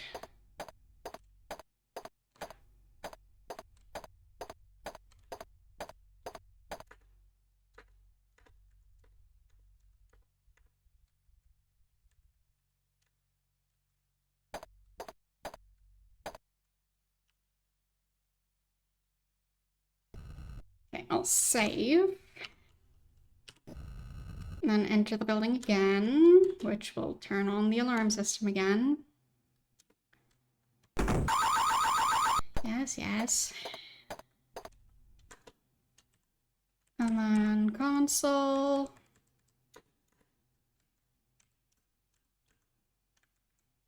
Okay.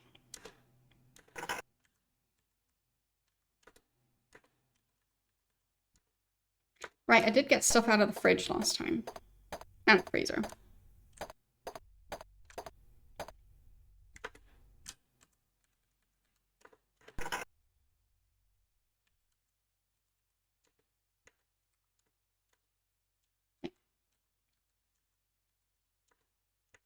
I'll get those.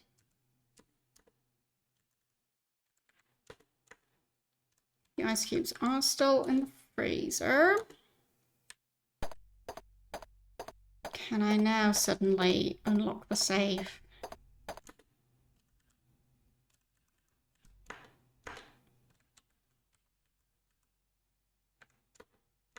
Okay. So either the juice or the pizza unlocks the safe. And it's $3,000. Oh, I'll get those.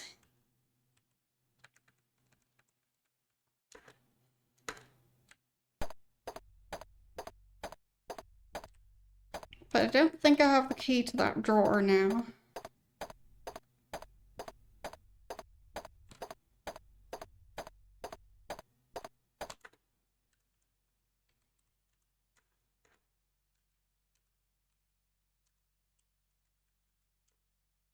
Yep.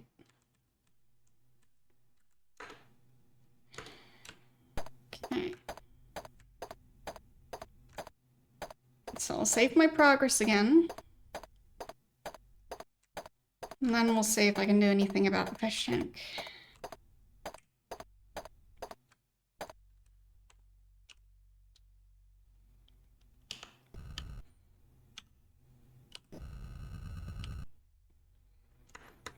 And the alarm's gonna be back on, of course. Lovely sound effect.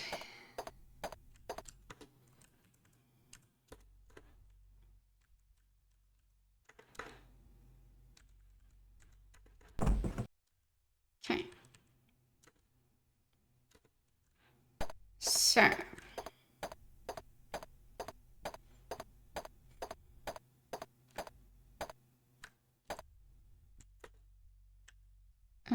We still have the ice cubes in the freezer.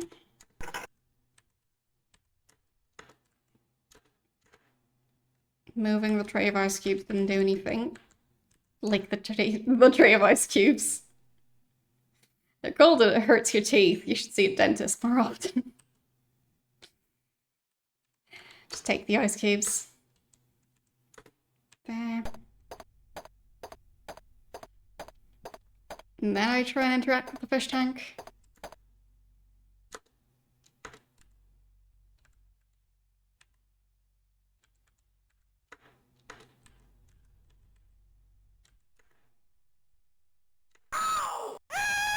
Nope.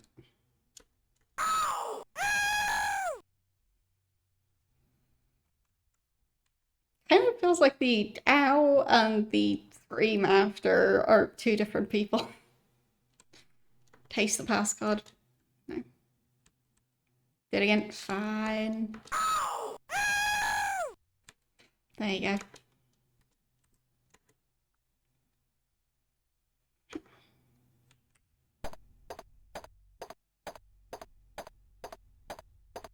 Maybe a tiny bit.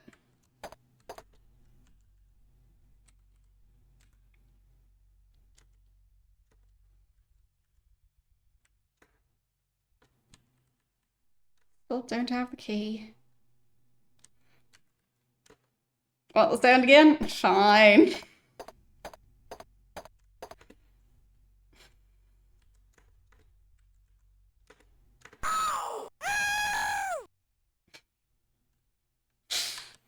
There you go. That's what happens when you get bit by piranhas for the 5th time in a row.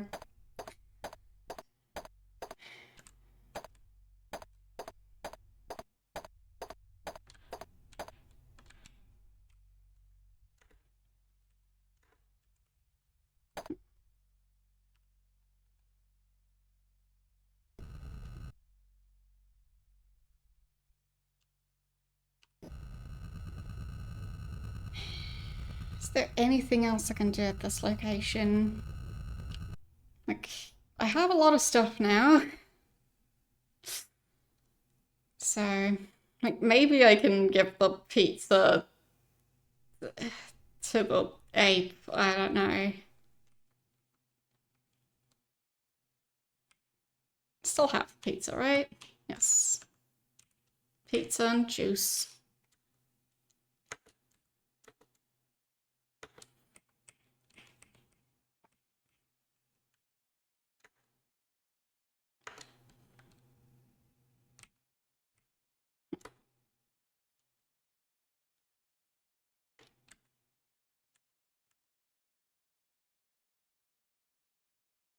Can't seem to open the book now.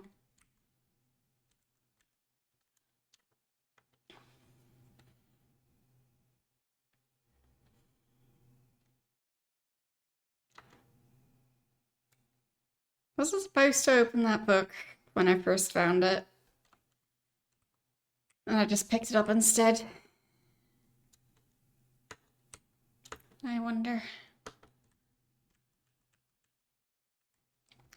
I'll see if I took a picture of it by any chance. That's a bunch of fax messages. Even more fax messages. Hmm.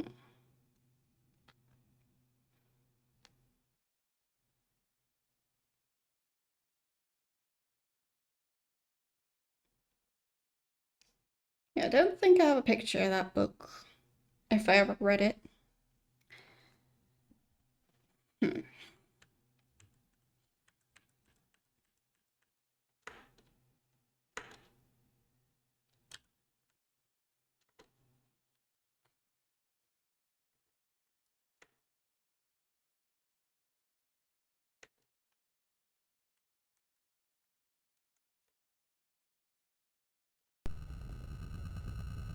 Hmm.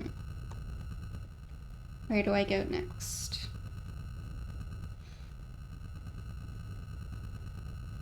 So I've got...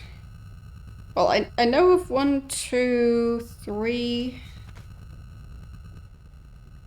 4, 5 out of the 8 people who had passwords and passcodes. That's something. I guess I could go back to Sandra Larson.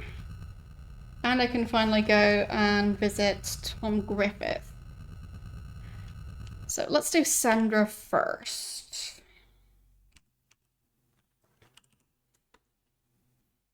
Now that I know for sure that she worked for that company. Whee! Slowly turning around.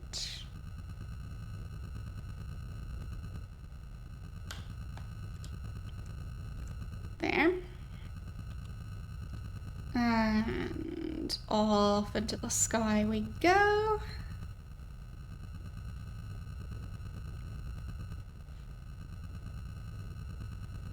Let's go to like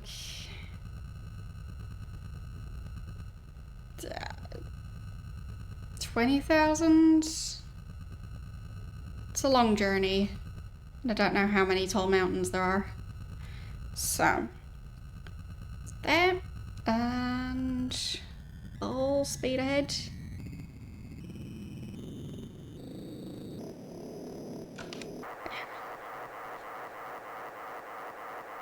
Off we go.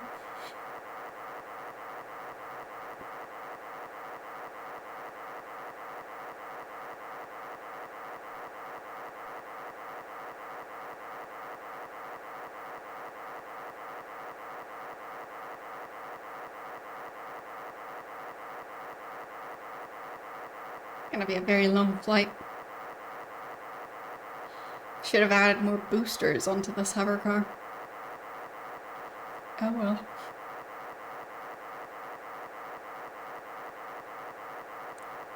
I guess in the meantime I can look at the information we have so far.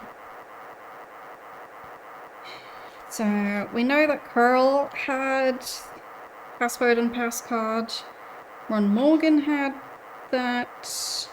Cal Davis, John Klaus, and Larry Hammond. Still have several other names. I guess I could also ask my informant and secretary about those people.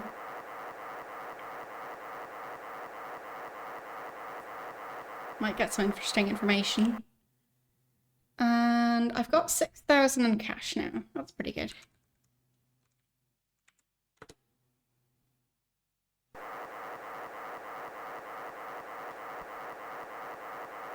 Stealing from people really pays off in this game.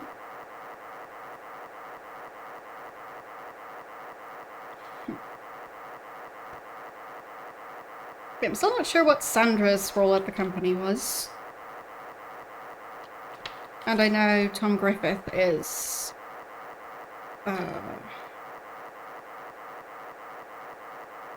vice president of MTC Corp. Okay. Well, we've still got Greg Cole. We've got Big Jim Slade, Bosworth Clark, and Sam Jones. All of them are still a bit of a mystery.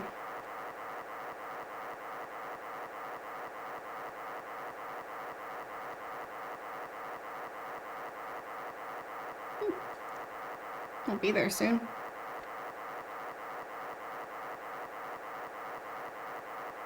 And I still need to figure out how to deal with both the ape and the piranhas. These people have weird ways of protecting their keycards.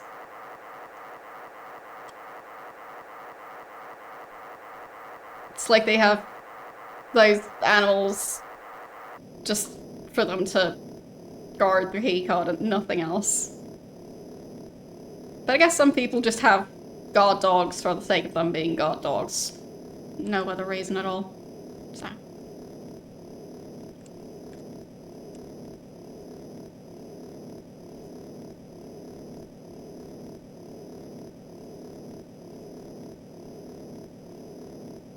I'm not sure that's a mountain or just concrete.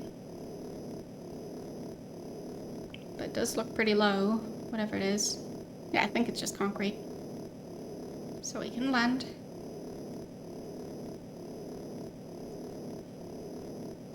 And down to the ground.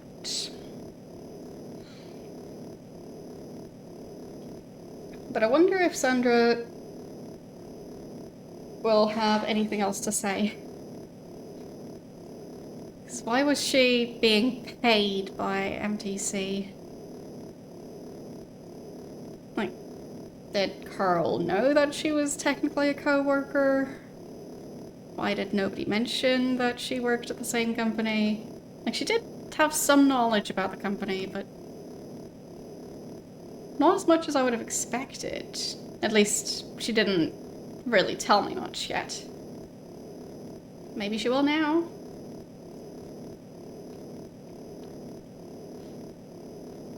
We'll see.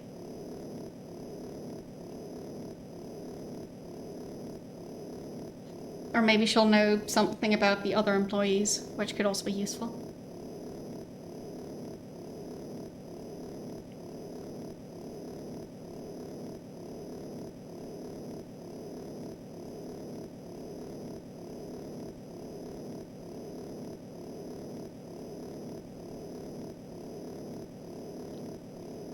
There's really not that many people on the list here I can question. So, I do hope she'll have some useful information. Oh no, I'm going way too fast again. Yeah. Oh.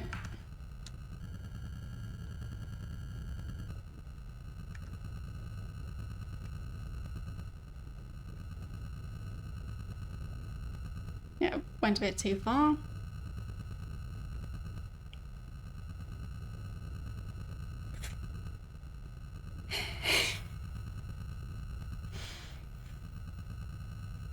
glad there's no other traffic.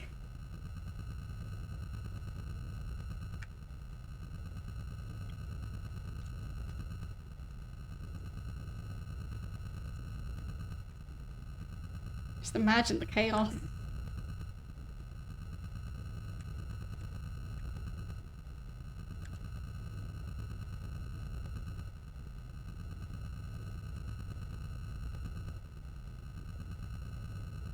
Previously I've mentioned how this game is kind of a combination of like a flight sim, an FMV game, like a point and click game, a text parser game. But also a shooter for some reason. And whoopsies, I pressed the wrong button. Yeah. Enhance. What can I help you with today? Nothing. I called by accident. There, I was trying to save. So, Sandra.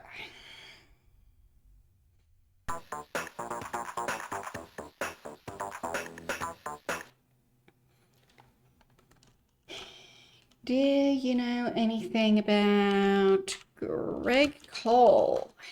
No. About Big Drum Slate? No.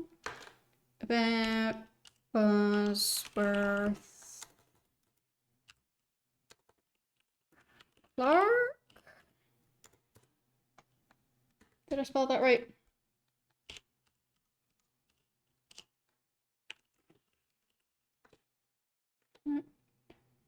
And Sam Jones. Yep.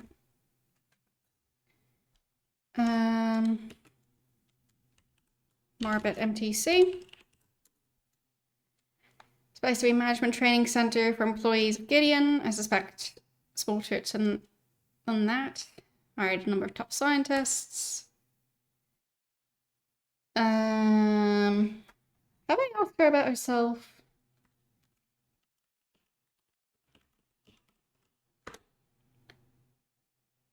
Doing fine now. Carl's death is still a shock. Okay. Getting Enterprises, no. Tom Griffith. He's the guy I really dislike. He's mean, selfish, and loud-mouthed. And those are his good qualities. Okay.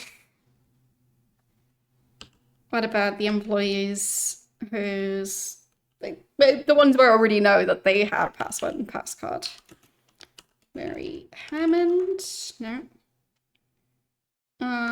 John Close. No. Do you know about Della? No. She works with MTC and Gideon on business planning. Heard she was having an affair with a scientist who did some consulting work. Yep, that she did. And Cal Davis. Nope. Do you know about Brenda Perry? Nice lady who works hard.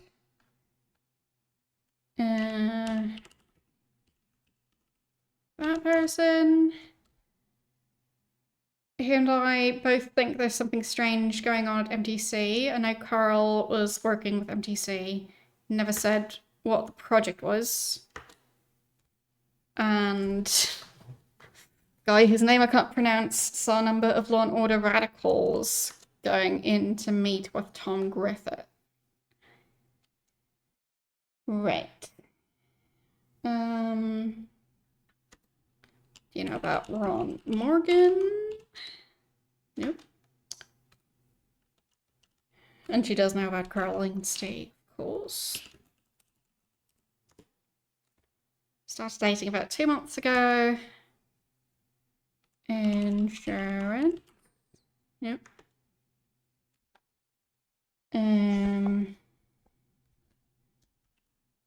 Password. Overlord. Never heard that term before. Bribe? No.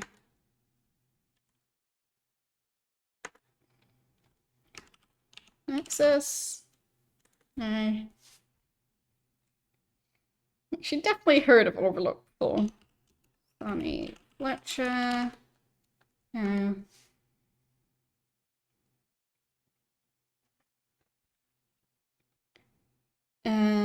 Arnold Weeb. Council works at Gideon. He always gives me leering looks. I mean, who's surprised? This game is just one long leering look.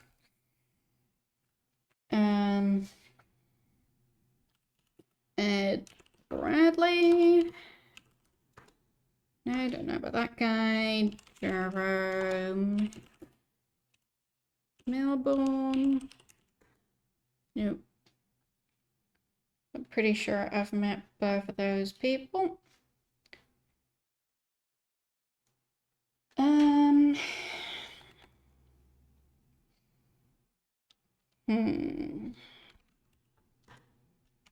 Wanda Pack.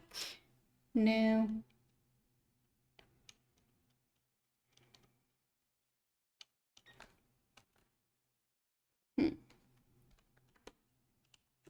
Saint Gideon. Was president of Gideon Enterprises at one time. I heard him tell Shimming I'd get even with him someday. That was the same response someone else had. Interesting. Maybe they overheard the same conversation, or maybe they're just the same person. Frank Shimming. Head of Gideon Enterprises. Arrogant. Bunny in a paper shredder. Right, that story.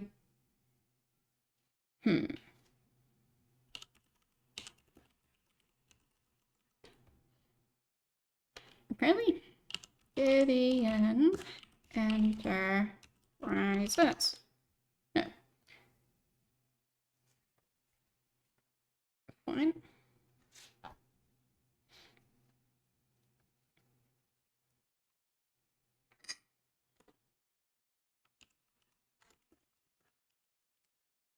And Law and Order. Seen them around the office. Then roll with MTC. Okay. I still don't know what her job at MTC even was. But, well.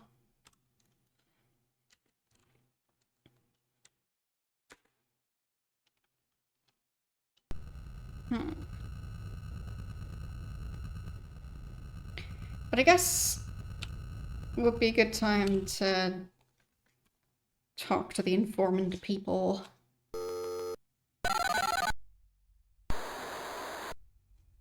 Hello, Tex. Because for some of those addresses, I'm not sure how else I'm supposed to find them. Greg Cole. There's nothing in our files. Nope.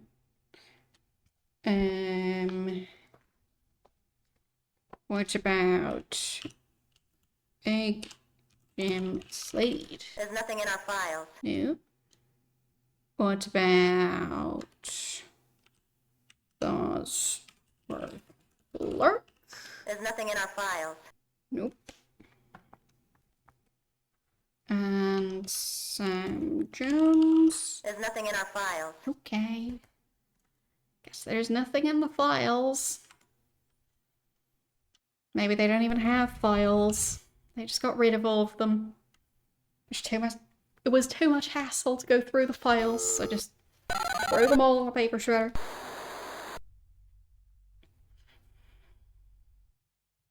Enhance. Yes, Murphy? Yeah, maybe. Do you know about Greg Cole? Make me an offer. She does know about Greg Cole. 100. No deal. Fine. 150. No deal.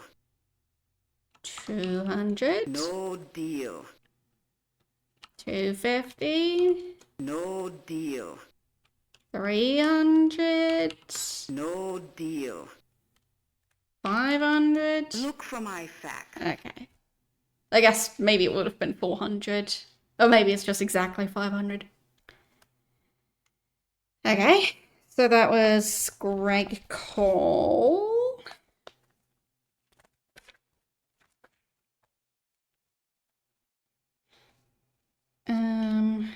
Big slate. Make me an offer. 400. Look for my facts. Okay, 400 is apparently enough as well. Okay. Bosworth Clark. Make me an offer. 200. No deal. 300. No deal. Is it really exactly 400? No deal. Okay, so it depends on the person. No deal. Fine. No deal. No deal. This information is really expensive for some reason. Look for my facts. Okay.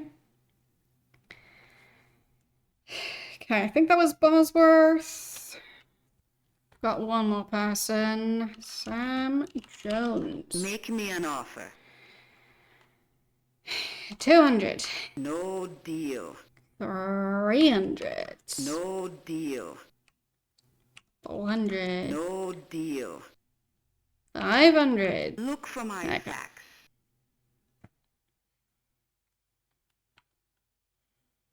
Okay. Gonna be receiving a lot of fax messages. Yeah. Got one already.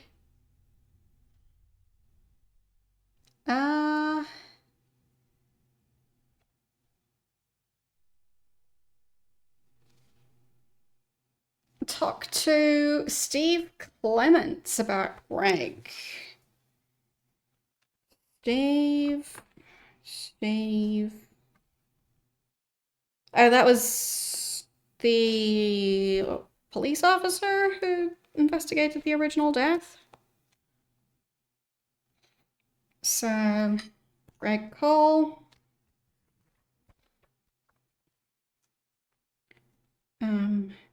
Ask Steve Clements. Okay. Next fax.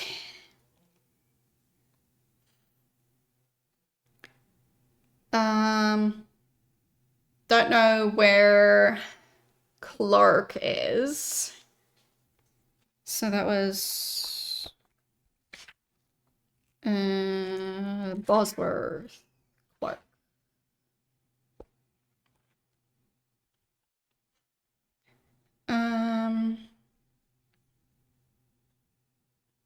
Talk to Peter Doll. Okay.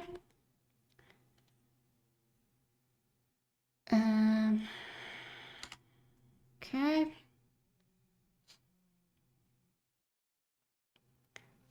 Ask John Klaus about Jones.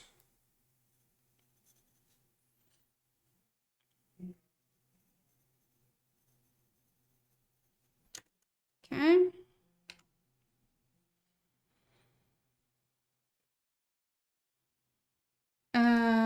Steve Clements about Slade.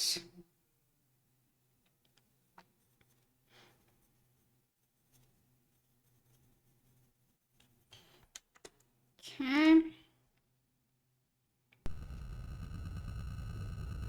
So, well, that should be all of them.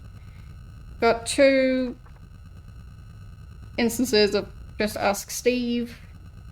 One for Paul, Peter. One for John. Okay. So,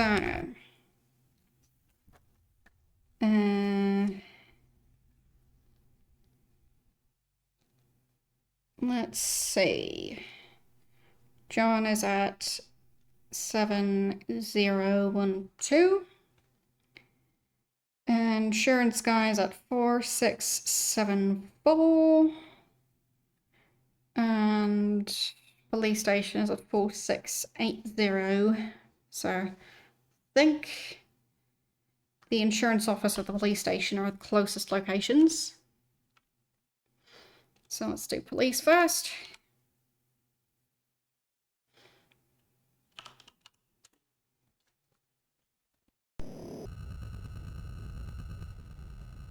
Looks pretty close by.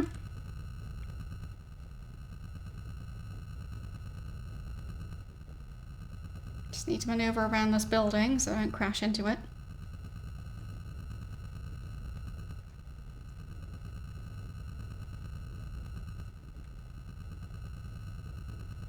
And I guess over that mountain. Yeah.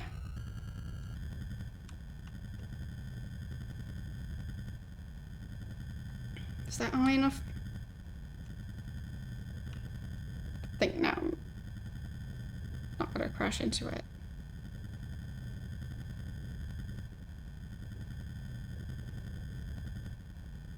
Yeah.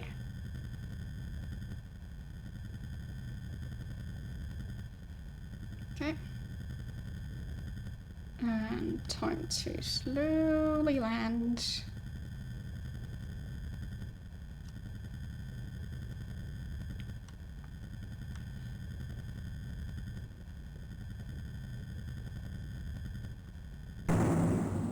Oh, that was the mountain. Whoops.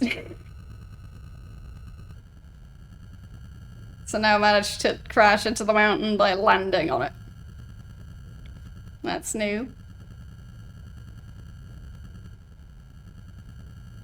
Now I just need to crash into, like, the bottom of a bridge from below.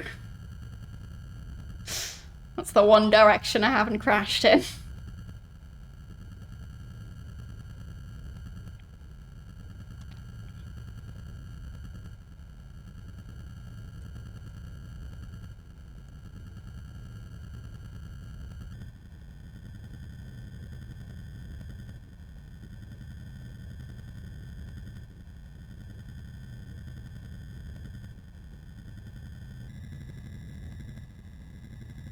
Come on. I'm impatient.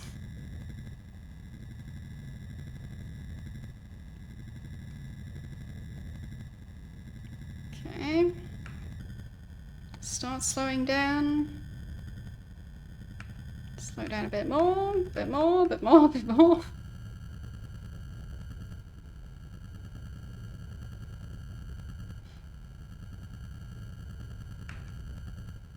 Maybe this time I'll manage to park properly.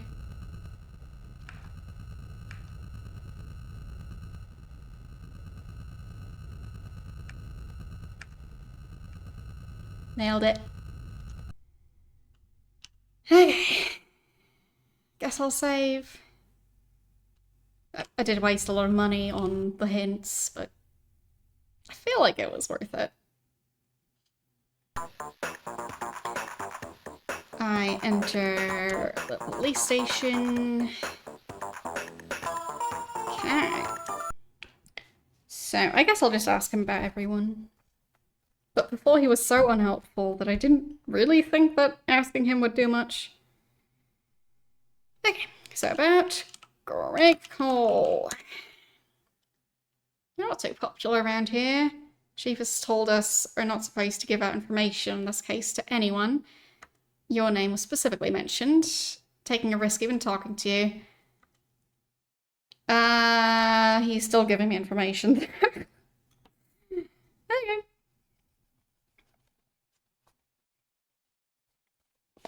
So. Apartment is 4753. That's another suicide, so that's probably one of the scientists.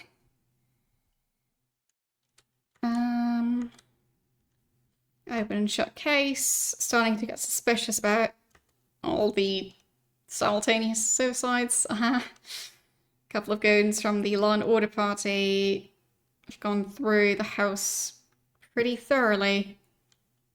Great.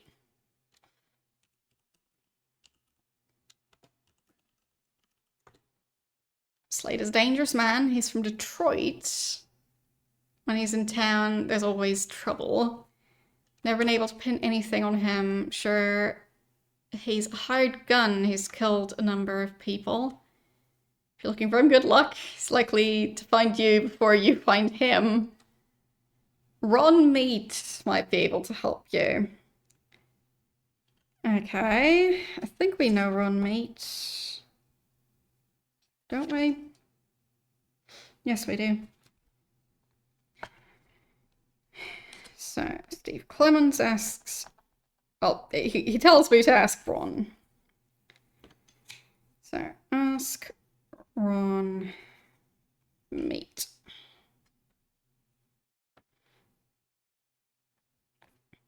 And Big Jim might be an assassin or mercenary or something like that. Do you know about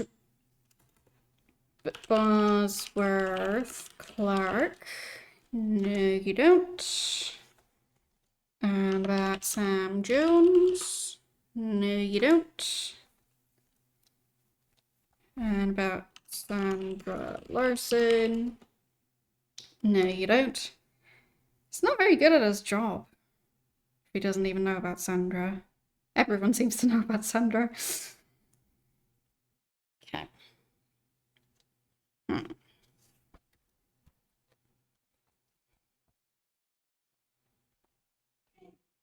So, time to leave. And let's navigate to Greg Cole's apartment.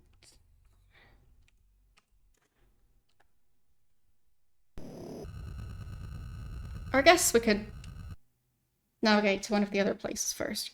So, the insurance guy who was close by as well.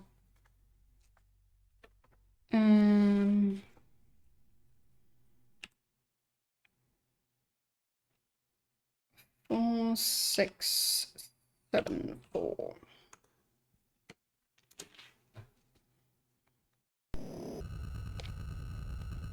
And I was supposed to ask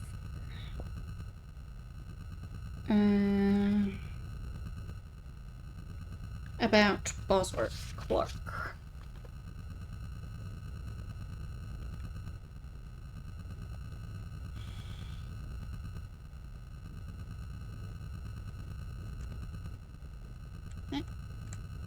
This way.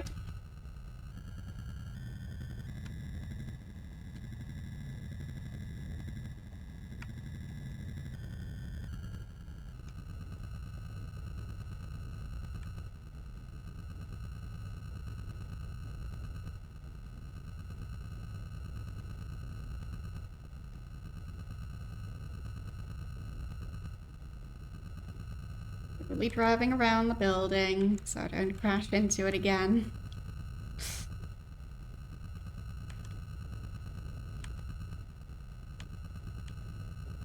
Very fancy insurance building.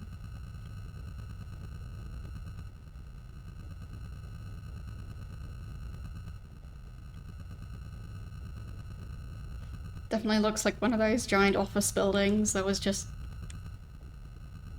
built and is barely even used.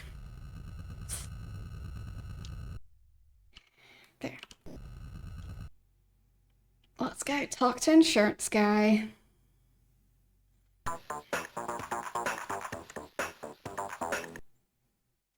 We want to ask about Bosworth Clark. written several insurance policies for Dr. Clark. He's quite eccentric. His laboratory is in Death Valley. He works with satellites and says the reception is much better in the desert. Of course it is.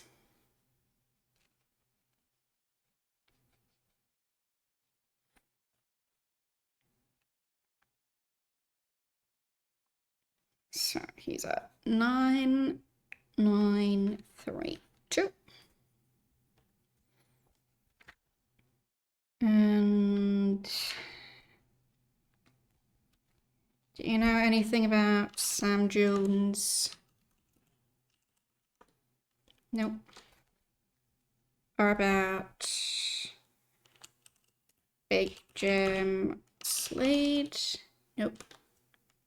Then that's all I need to ask. Okay. So we've got 2 locations now.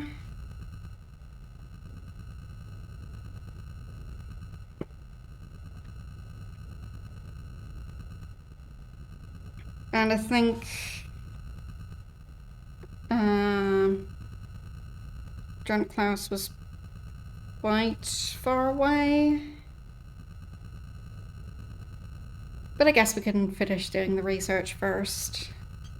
And then we explore the buildings.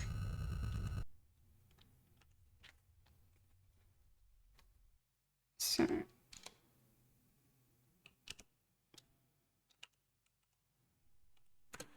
There. That's John Klaus.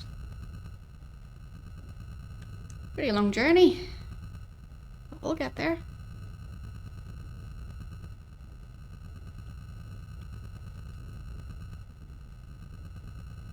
Things I do for this investigation.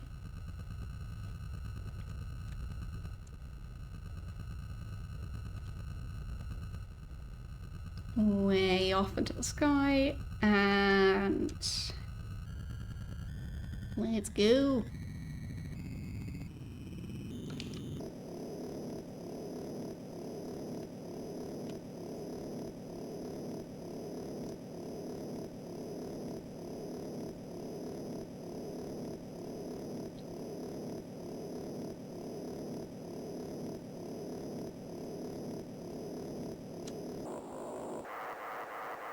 There we go. That's full speed. I just need to talk to John and Ron.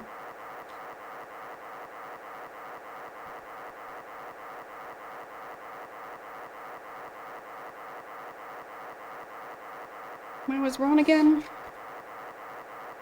Oh, it was actually close by. Need to head back in that direction anyway.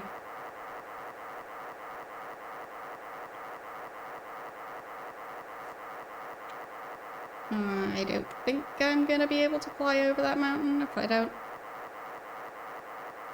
manage to go up a lot higher. There, just in time. Okay, we should slow down.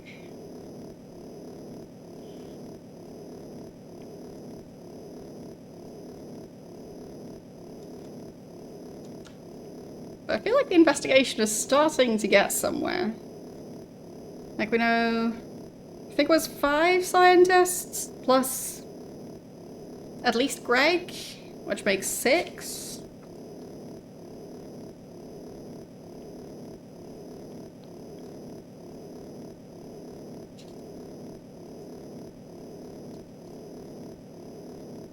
Actually, 1, 2, 3,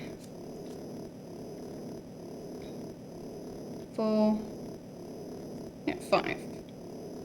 Plus Greg, so 6. Indeed. But that's 6 out of 8. So pretty good.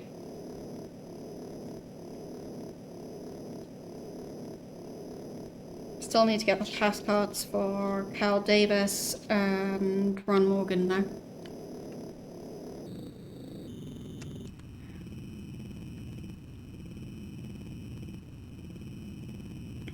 One hit it with the piranhas and the other with the rather aggressive ape.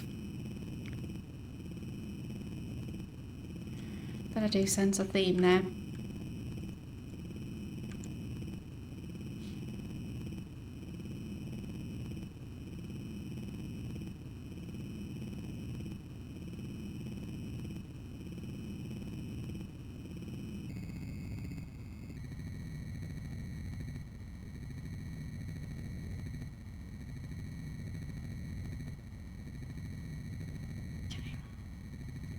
Still trying not to crash into any houses. I mean, I've crashed into 2 mountains today. I've definitely driven past houses. But I don't think I've crashed into one yet today. Definitely did that previously.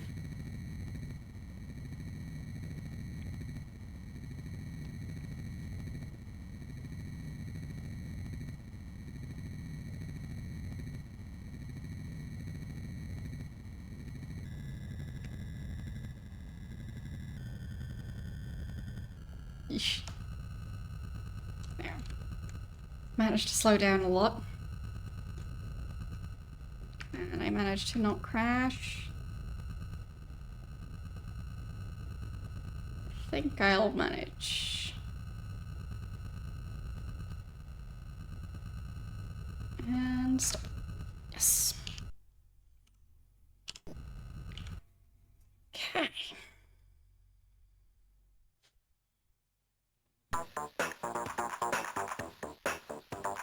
So, this should be Klaus. Yep. And I want to ask that Sam Jones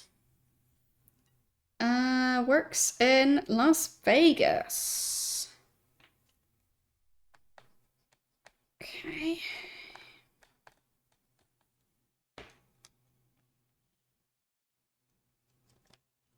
And apparently he might be dangerous.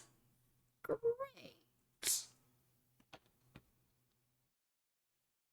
And he's involved with the Law and Order Party. Lovely. It's not going to be cooperative. Just what I wanted.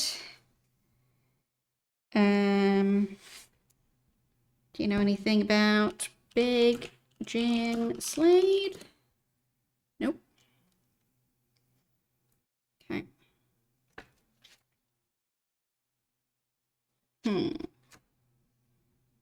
Guess we'll go back and look for Greg Cole's place. But I have a new location. So, Greg Cole, or no, first we needed to go to Ron Meat. 5.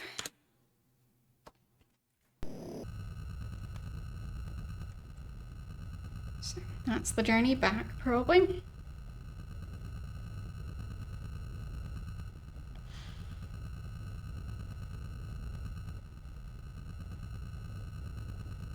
Let's go meet up with Ron Meat. I'll see myself out.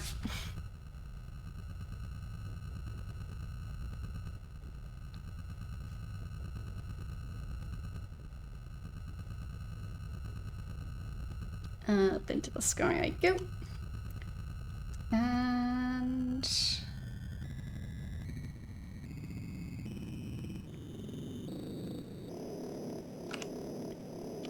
full speed.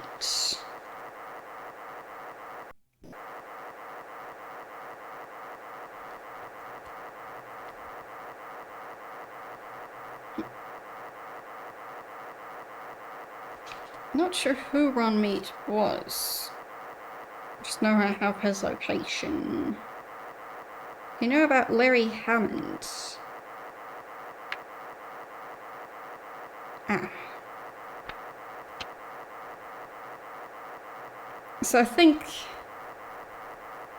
That might be one of the mutants.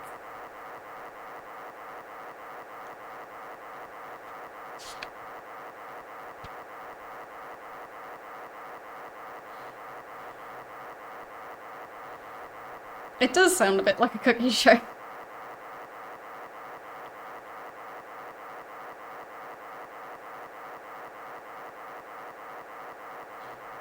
But there are some questionable names for cooking shows out there, so I guess there's just so many cooking shows that they ran out of ideas.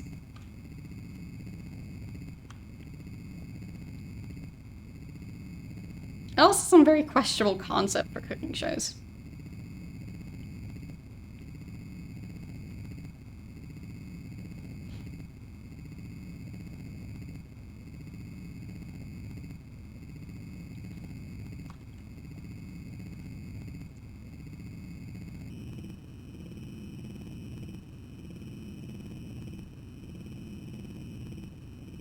Like, I've seen at least, like, I've seen a lot of travel-themed cooking shows, including one of, like, a guy who drives around on his motorcycle to go to different places to, like, talk to people who cook. Which, bit oddly specific. Especially since a lot of those places are probably not within motorcycle driving distance, unless you're willing to go for several days. Like, yeah. A lot of the cooking shows just seem very staged. I mean, obviously they are, but like, they kind of feel like weird reality shows in some cases.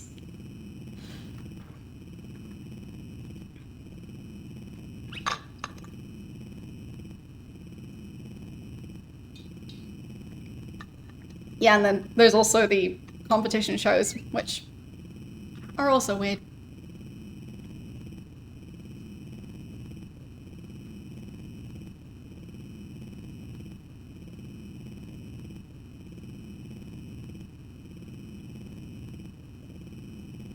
And then there's shows that are more about, like, restaurants than about cooking. Yeah, there's just so many weird categories of food-related shows.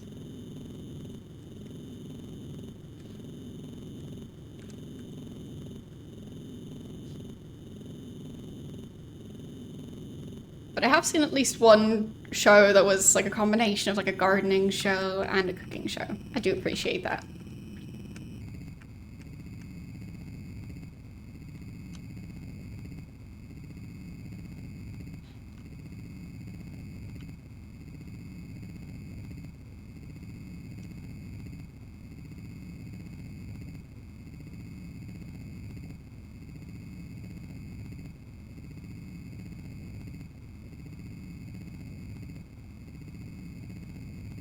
And back down to ground.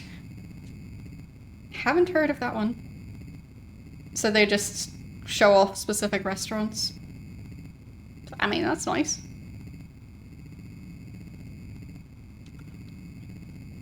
Like, the ones I've seen that show off restaurants, they tend to show off such fancy restaurants that, like, number one, they're really far away from me, and number two, I wouldn't be able to afford to eat there anyway. Like, the type of restaurants where they, like, drizzle some sort of colored sauce on your plate to make a fancy pattern. Yeah, I am not that level of fancy.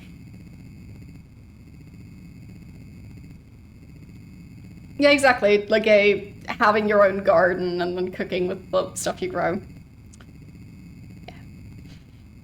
That is, I don't know what the proper term for it is, but this is basically a flight sim combined with a lot of other game genres. So that's the thing that tells you which way the nose of the aircraft is pointing. So that's what that is. Like, I can show it off for a second. So if I go up, see? Whee! So, yeah. That's what that is.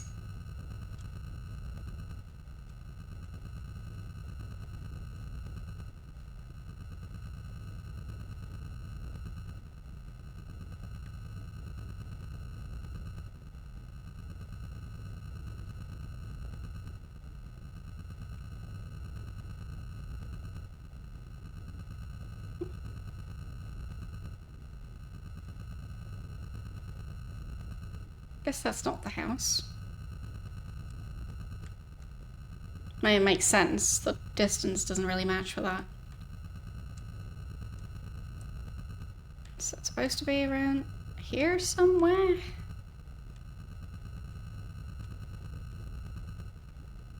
I guess past the hill again.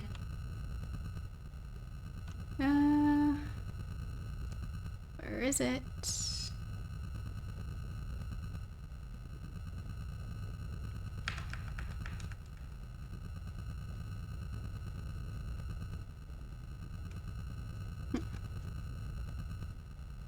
Is it this building on the hill?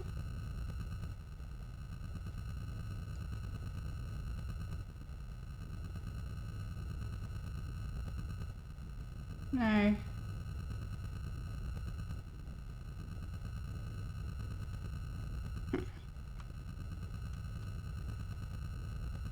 Nope, wrong way.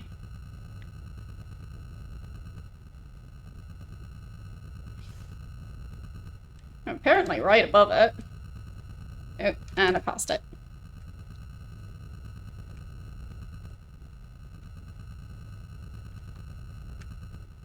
Maybe stop moving. Okay, let's turn around.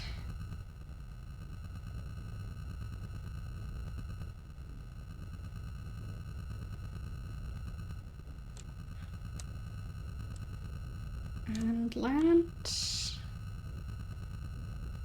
Oh, there it is.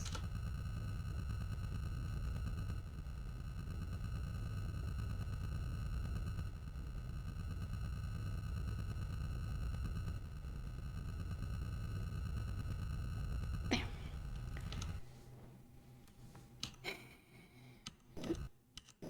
Yeah, turn the sound off. Oops. I wanted to save. And enter. Right, that was Ron Meat.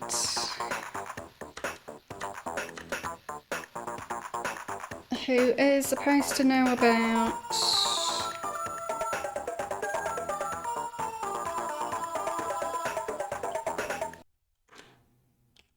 Big Jim Slade.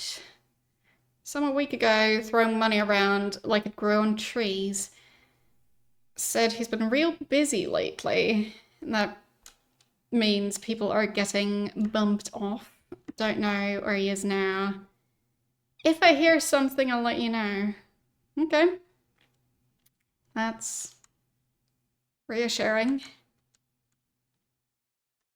Right? Okay. Fine. Guess I'll just wait. Okay.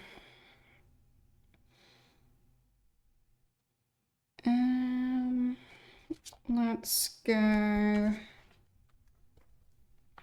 to Greg Cole's house. Let's see. Like, out of the names I have, how are we doing on scientists? So we've got Carl, we've got Ron, we've got Cal. Pretty sure Greg is one of them, but technically I'm not 100% sure that he has a password and passcard yet. We've got John, we've got Larry. Okay. And then Greg probably is one of the scientists. Maybe Clark is one of the scientists. Maybe Jones is one of the scientists. I don't think Big Jim is one of them. Like maybe Tom Griffith has a password and a keycard as well. So, yeah. Let's go to Greg Cole. Oh, well, his address.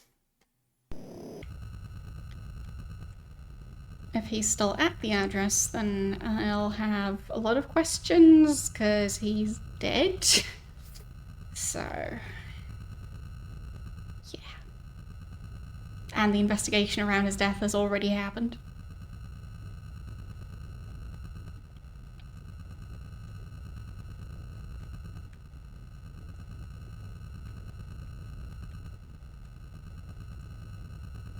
Right, let's go.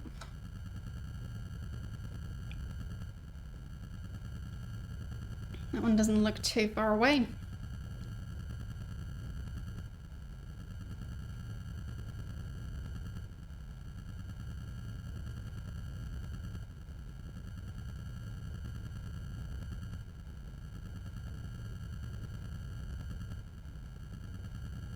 Whee. Back over the river? It's a very wide river if it is one. Or am I flying to an island? I don't know.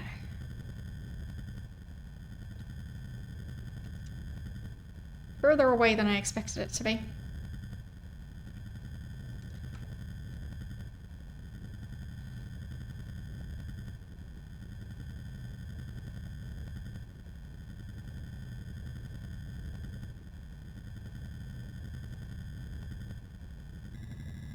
They don't have a lot of bridges. It seems like traveling between all these places would take ages if you can't fly. Unless they've got stuff like ferries going back and forth. Or underground tunnels.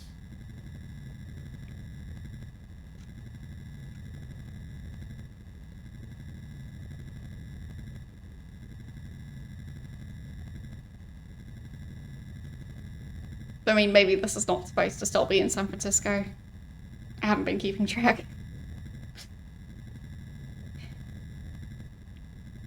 It's just within cities that are near a large body of water where like part of the city is on one side and part of it is on the other side. It just seems like if you don't build enough bridges, you're just kind of trying to have the city stay quite split into two pieces.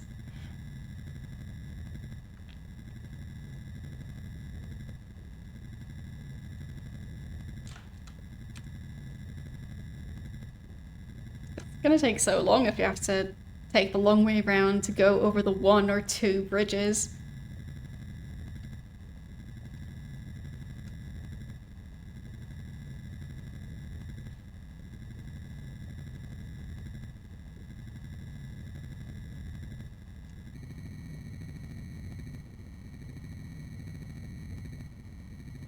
No ferries? Okay. Well, then I hope that there are more bridges or tunnels or something IRL, because otherwise it's going to be really worth to travel around there.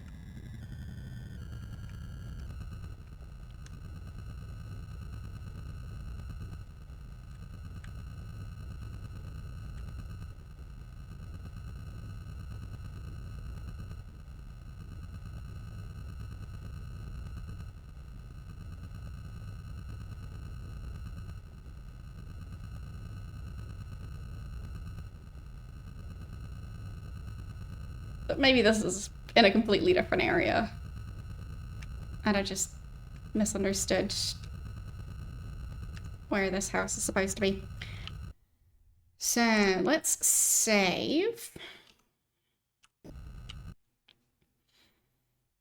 And enter the building. And of course it's a shooting segment. That worked surprisingly well.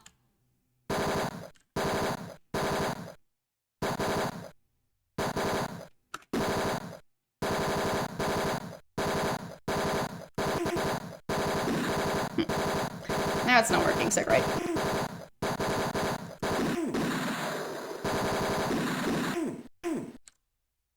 There.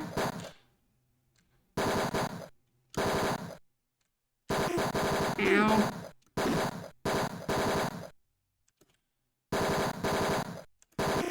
If they just make the timing impossible. I'll just restart. The shooting segments are very silly in some areas. I think it was this save. Yes.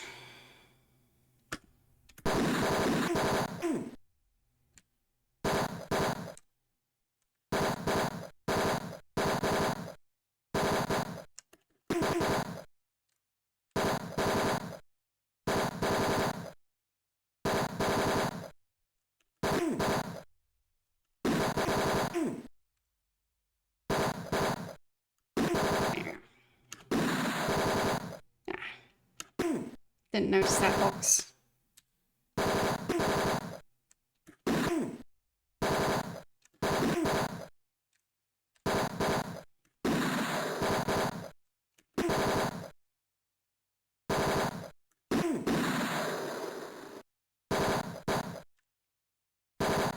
This looks like an office building.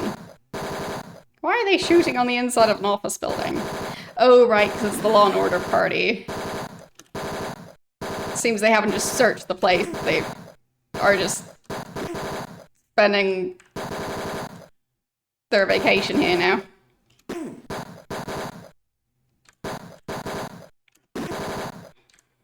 Ow.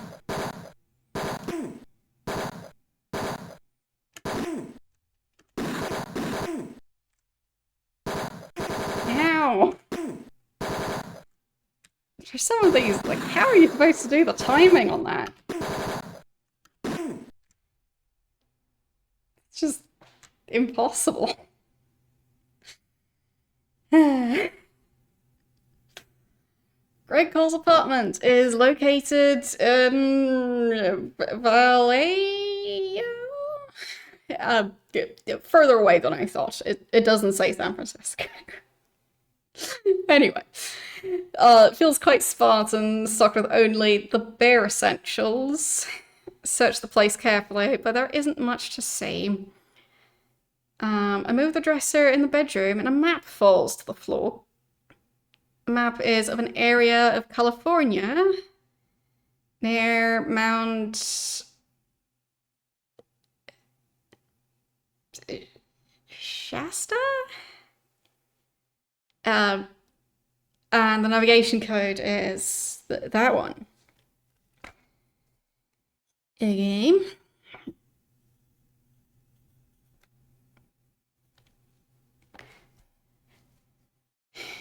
If the Law and Order boys had found this, they would have taken it. Maybe this is where the laboratory is located. I can beat them to the punch. Return to my speeder. Okay. So... guess we'll just go straight there. 8911.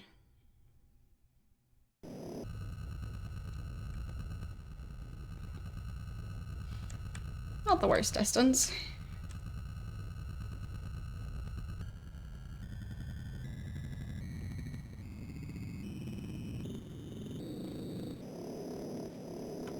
I mean, I can't really blame my opponents for being allergic to bullets. I'd also prefer to not get shot.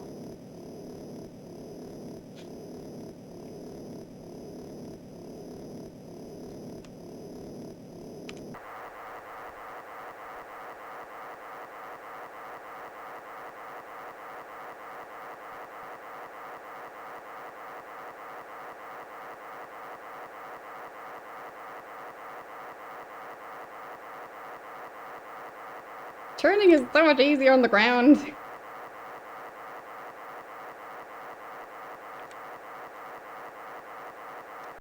The page keeps getting wonky.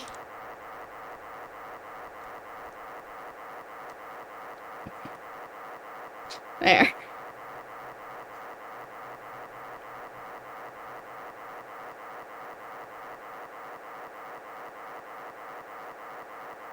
Okay. Is it gonna be in front of the mountain or behind the mountain?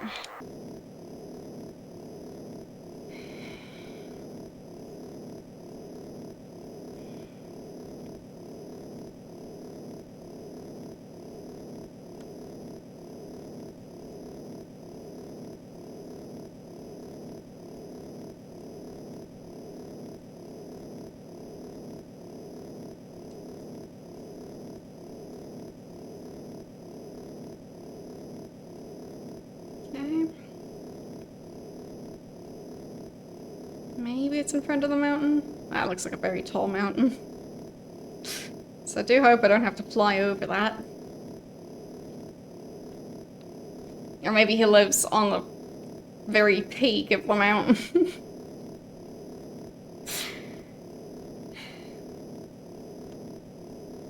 Like, actually living on a mountain seems very impractical from what I've heard of that stuff. Or like everything needs to be carried up or brought up by helicopter.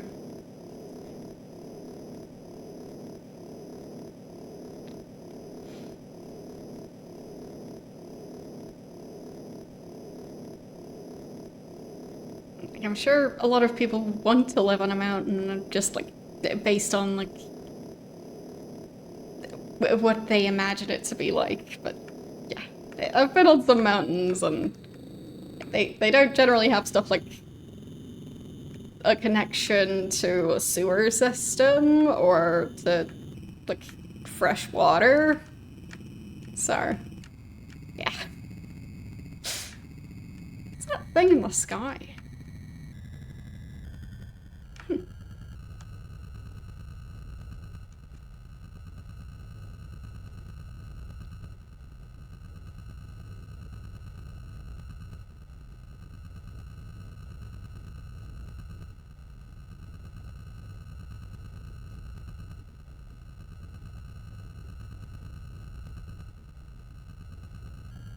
Maybe I'll try and explore that later. First, I'm trying to get to this location. If I can manage.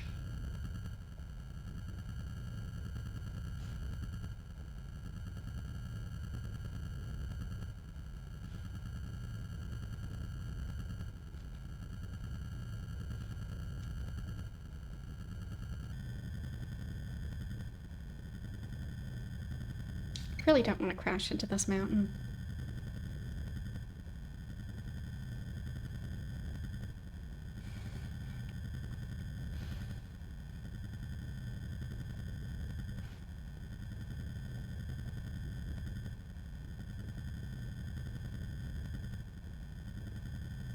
I'd say one thing that's definitely gotten a lot better is trying to portray like depth in video games. Because with these graphics, it's very difficult to tell how far away something's supposed to be.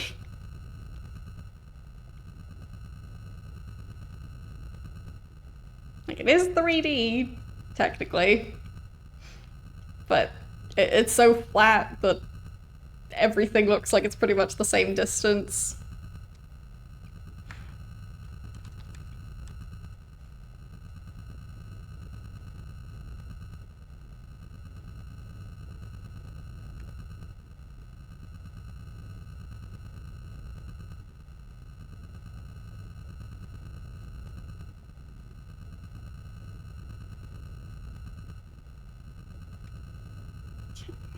Slowing down to try and not crash into anything. Hello, how are you doing today?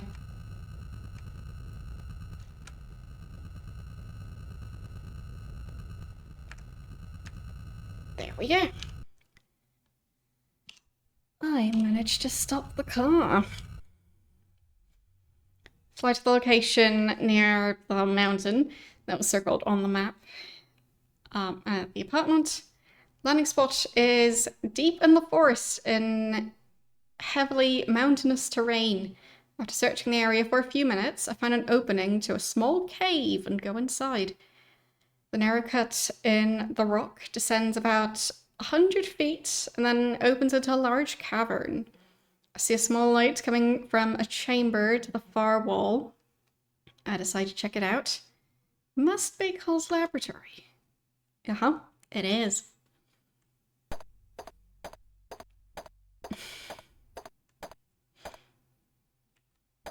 Lots of lasers around here.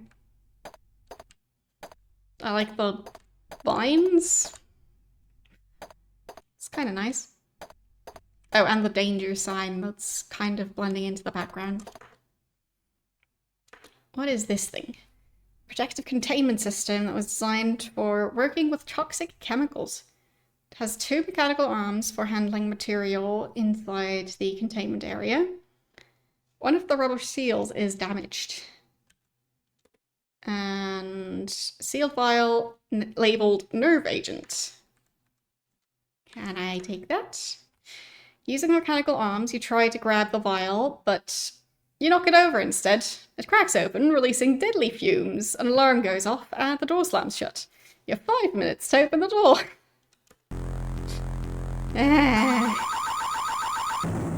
Danger! Danger! Warning! Danger! Really? Maybe I shouldn't have done that.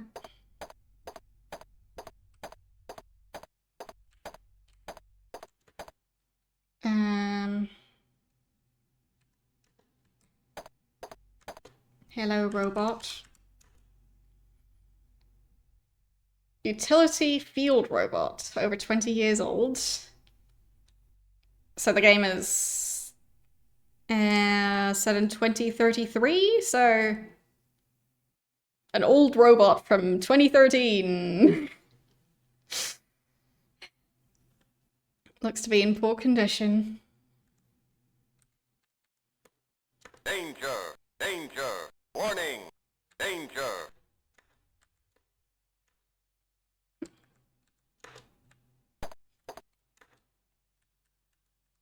Circuit box. Ah, locked. Okay. Was it the key over here?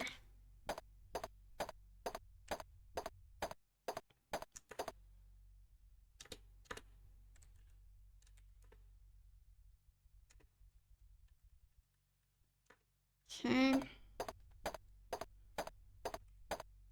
The robot is from a TV show. Okay. Fancy.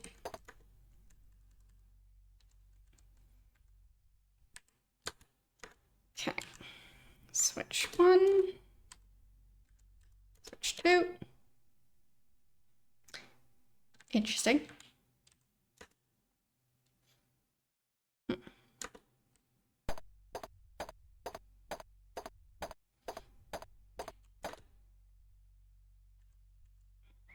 Danger sign. Beautiful. Control panel. Turn off that switch. Yeah, that did it. Danger! No, it didn't. Danger! Warning! Danger! Throwing the switch down. The confinement shuts down the inertial confinement unit, releasing deadly nerve gas into the room. You have 5 minutes. Okay. Everything's deadly nerve gas. Danger! Danger! Warning! Danger! Alright. I guess I'll just die in here. Can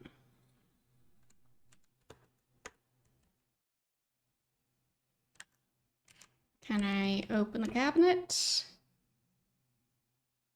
Using the oil, I'm able to get the cabinet open. Diamonds!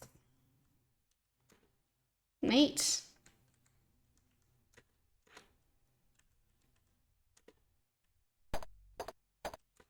Okay. Put plutonium unit?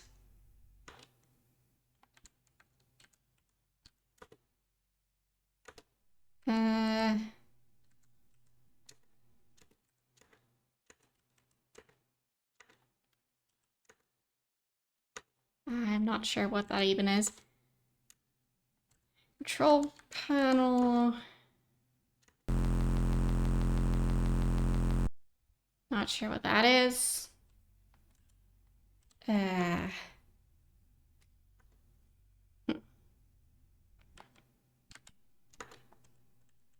Fusion generator. Can I turn that off? No.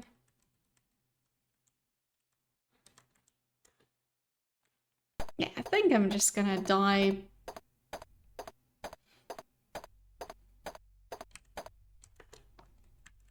Circuit box.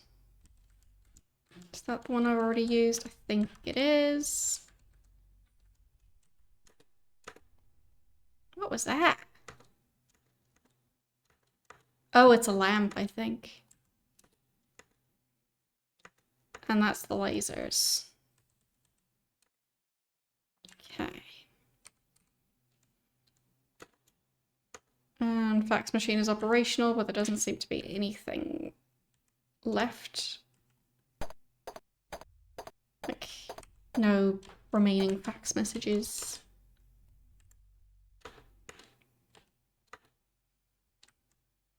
And I'm dead.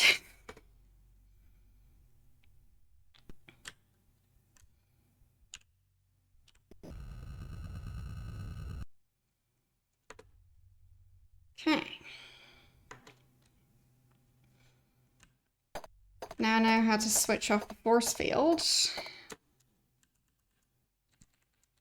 Open the circuit box.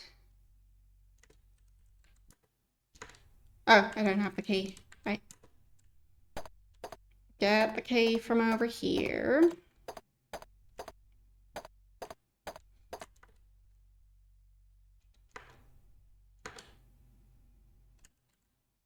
Get the key.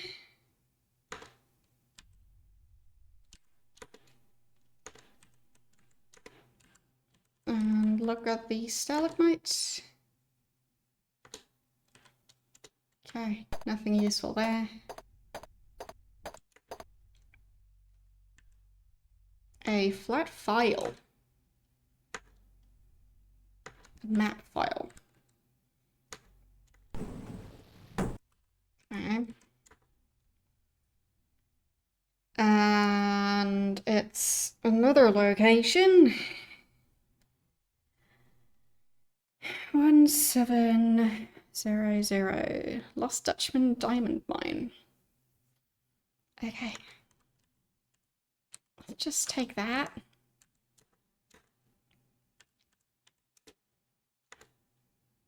Thorny Vine. Can I take that? Can't be removed. Fine. I move it. Try to move it. Full of thorns and rips your hands. There's a shelf cut into the stalagmite. Oh. Okay, so there is something behind the vine, but I just don't have what it takes to move the vine at the moment. Okay, let's try this again. Because I don't know if I actually take health damage from doing that stuff. So, another attempt.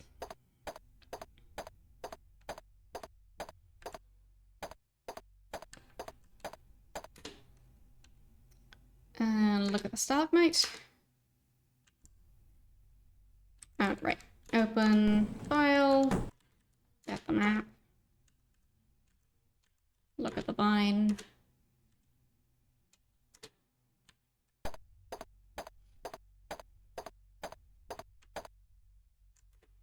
And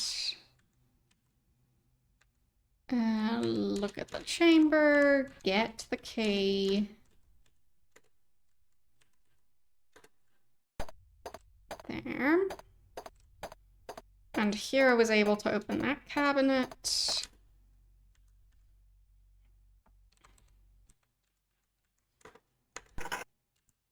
And get the diamonds.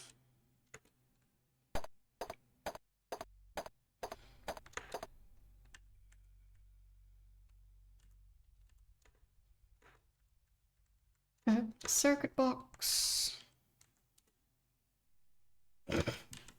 I licked the switches instead of switching them.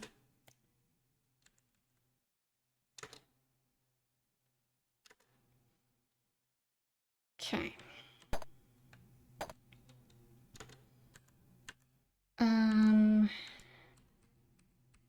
Look at the desk. Can I open the drawer? No.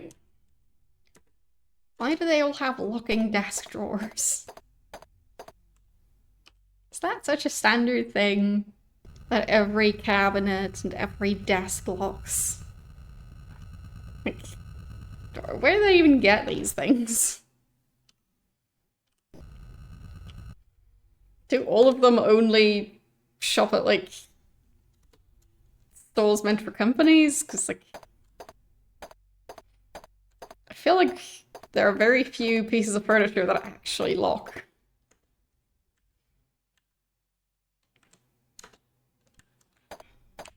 Like, I don't think I've ever had a desk that locks. Like, I've seen them at, like, companies. But generally not people's desk at home that would have a drawer that locks. Unless it's really old, maybe. But yeah.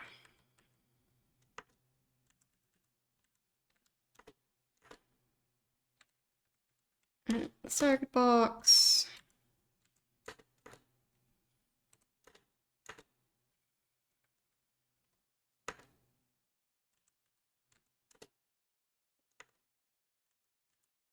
Look at the robot.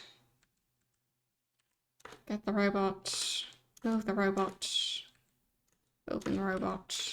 Danger! Danger! Warning! Danger! Turn off the robot. Danger! Danger! Warning! Danger! Danger, danger, warning, danger. Measuring pole. Take that.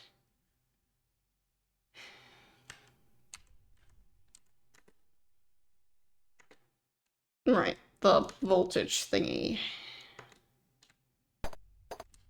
I'll save. Because now I think I've gotten all the items that are easy to get.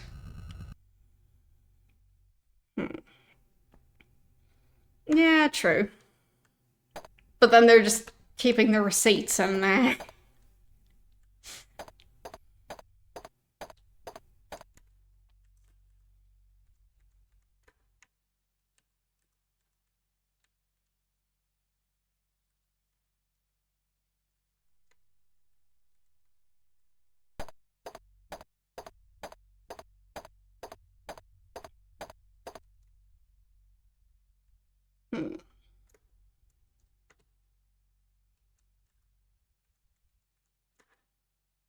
Loud humming sound continues to get louder.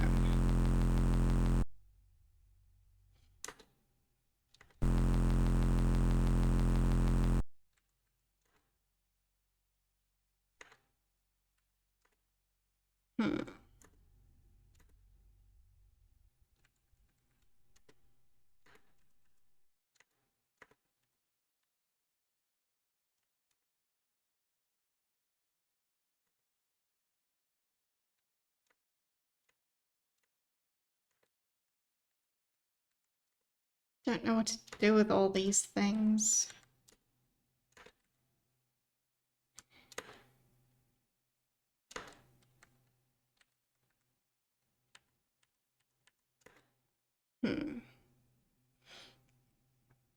Like, what even is an inertial confinement unit? Like, how can you confine inertia?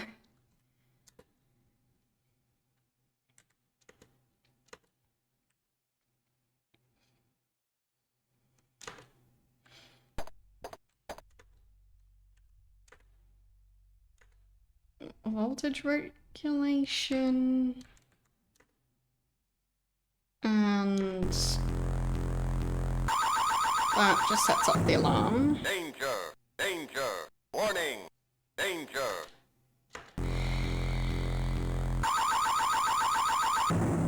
Danger! Danger! Warning! Danger!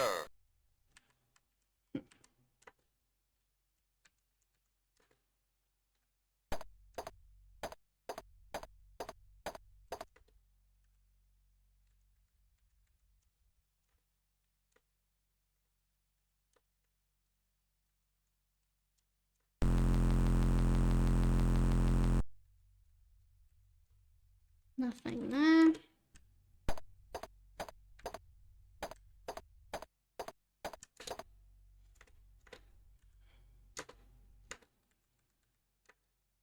Open the vial. Uh-huh. Everything just sets off the alarm. Danger! Danger! Warning! Danger! This one is difficult.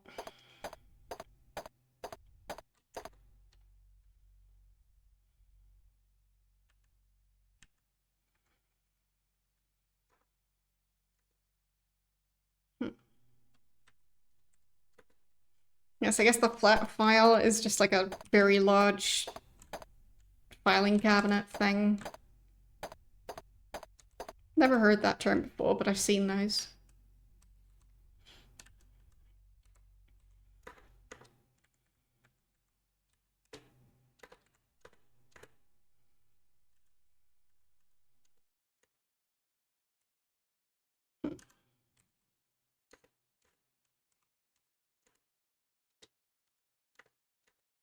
Ah, there's a key in the fax machine.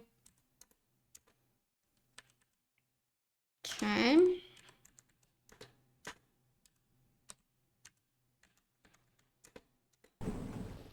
Money and ammo. Like, out of all the things to put in that drawer, well, why not put the key card in there? I mean, it's useful stuff, but could have been even more useful. Where is his key card?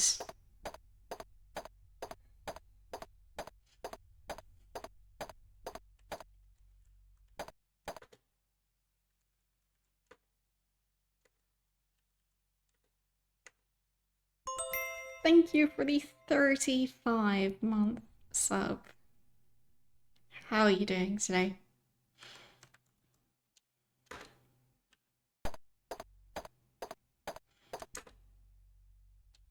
Hope you had a nice weekend.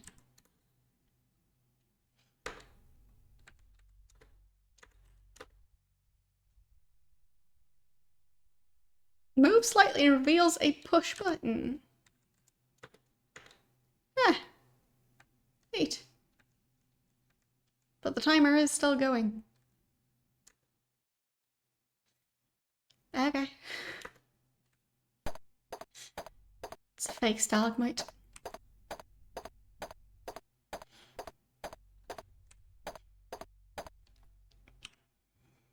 Okay, let's reload again.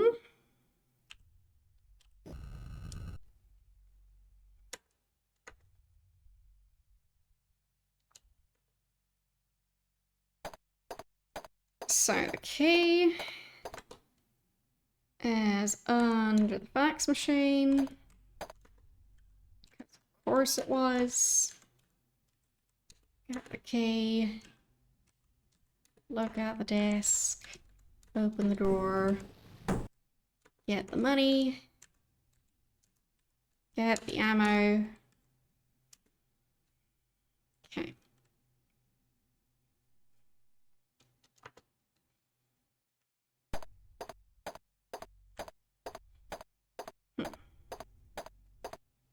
You had a long weekend. That's nice.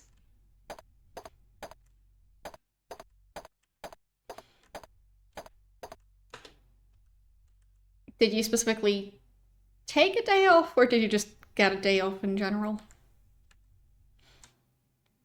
Because I don't know which, like, international days off that would have been around this weekend.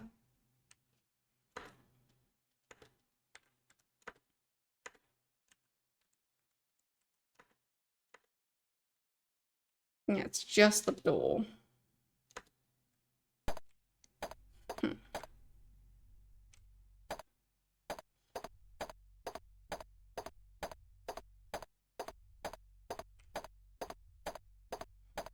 So I need some sort of like gloves to get the vines off of there. Still don't know his password, but I'm assuming the passcode is under the vine.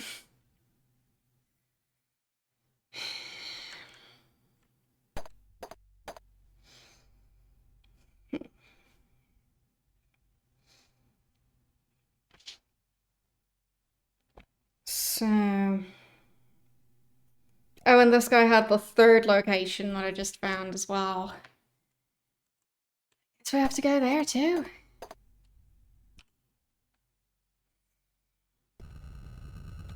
Let's save. Let's navigate to the next location. Which is probably going to be really far away. It is. That is so far away. But we're going there. Road trip time. Everyone buckle up. Make sure to bring snacks.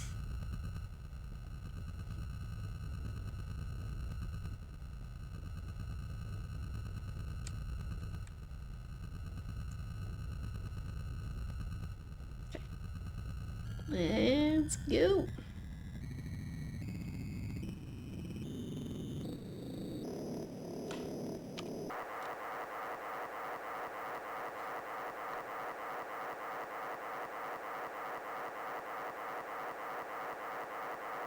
Hope I won't crash into any mountains.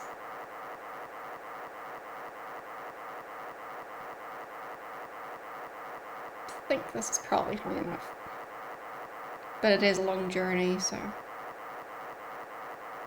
If there's ever a time to go as high up as I can, now's the time. And limit should be around here. Yes, there it is.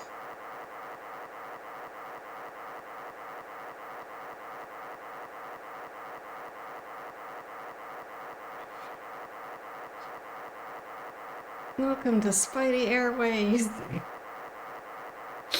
Don't forget to buckle your seatbelt. This is how you close your seatbelt, and this is how you open your seatbelt.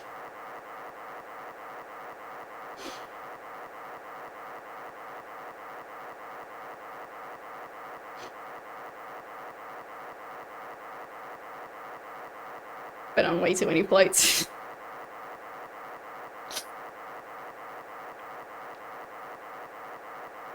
But I am still confused by the fact that apparently now oh, you're not supposed to wear a VR headset while takeoff and landing. That's a new thing now.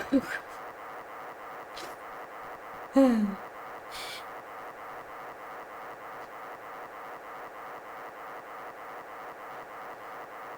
mean, I guess there's gonna be some people who wear a VR headset during flights, so they just don't have to see any of the flight. But I feel like a lot of VR headsets are quite bulky, so wouldn't you constantly hit your head on everything?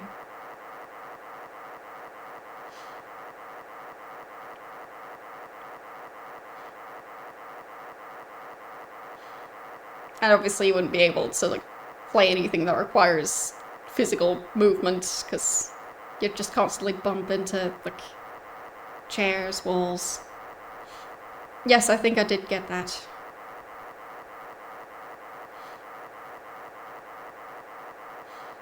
I can try and double check, but I believe I picked it up. Probably near the bottom of the list. Yep, there it is. A 10 feet long measuring pole. Don't know why I have it, but I have it.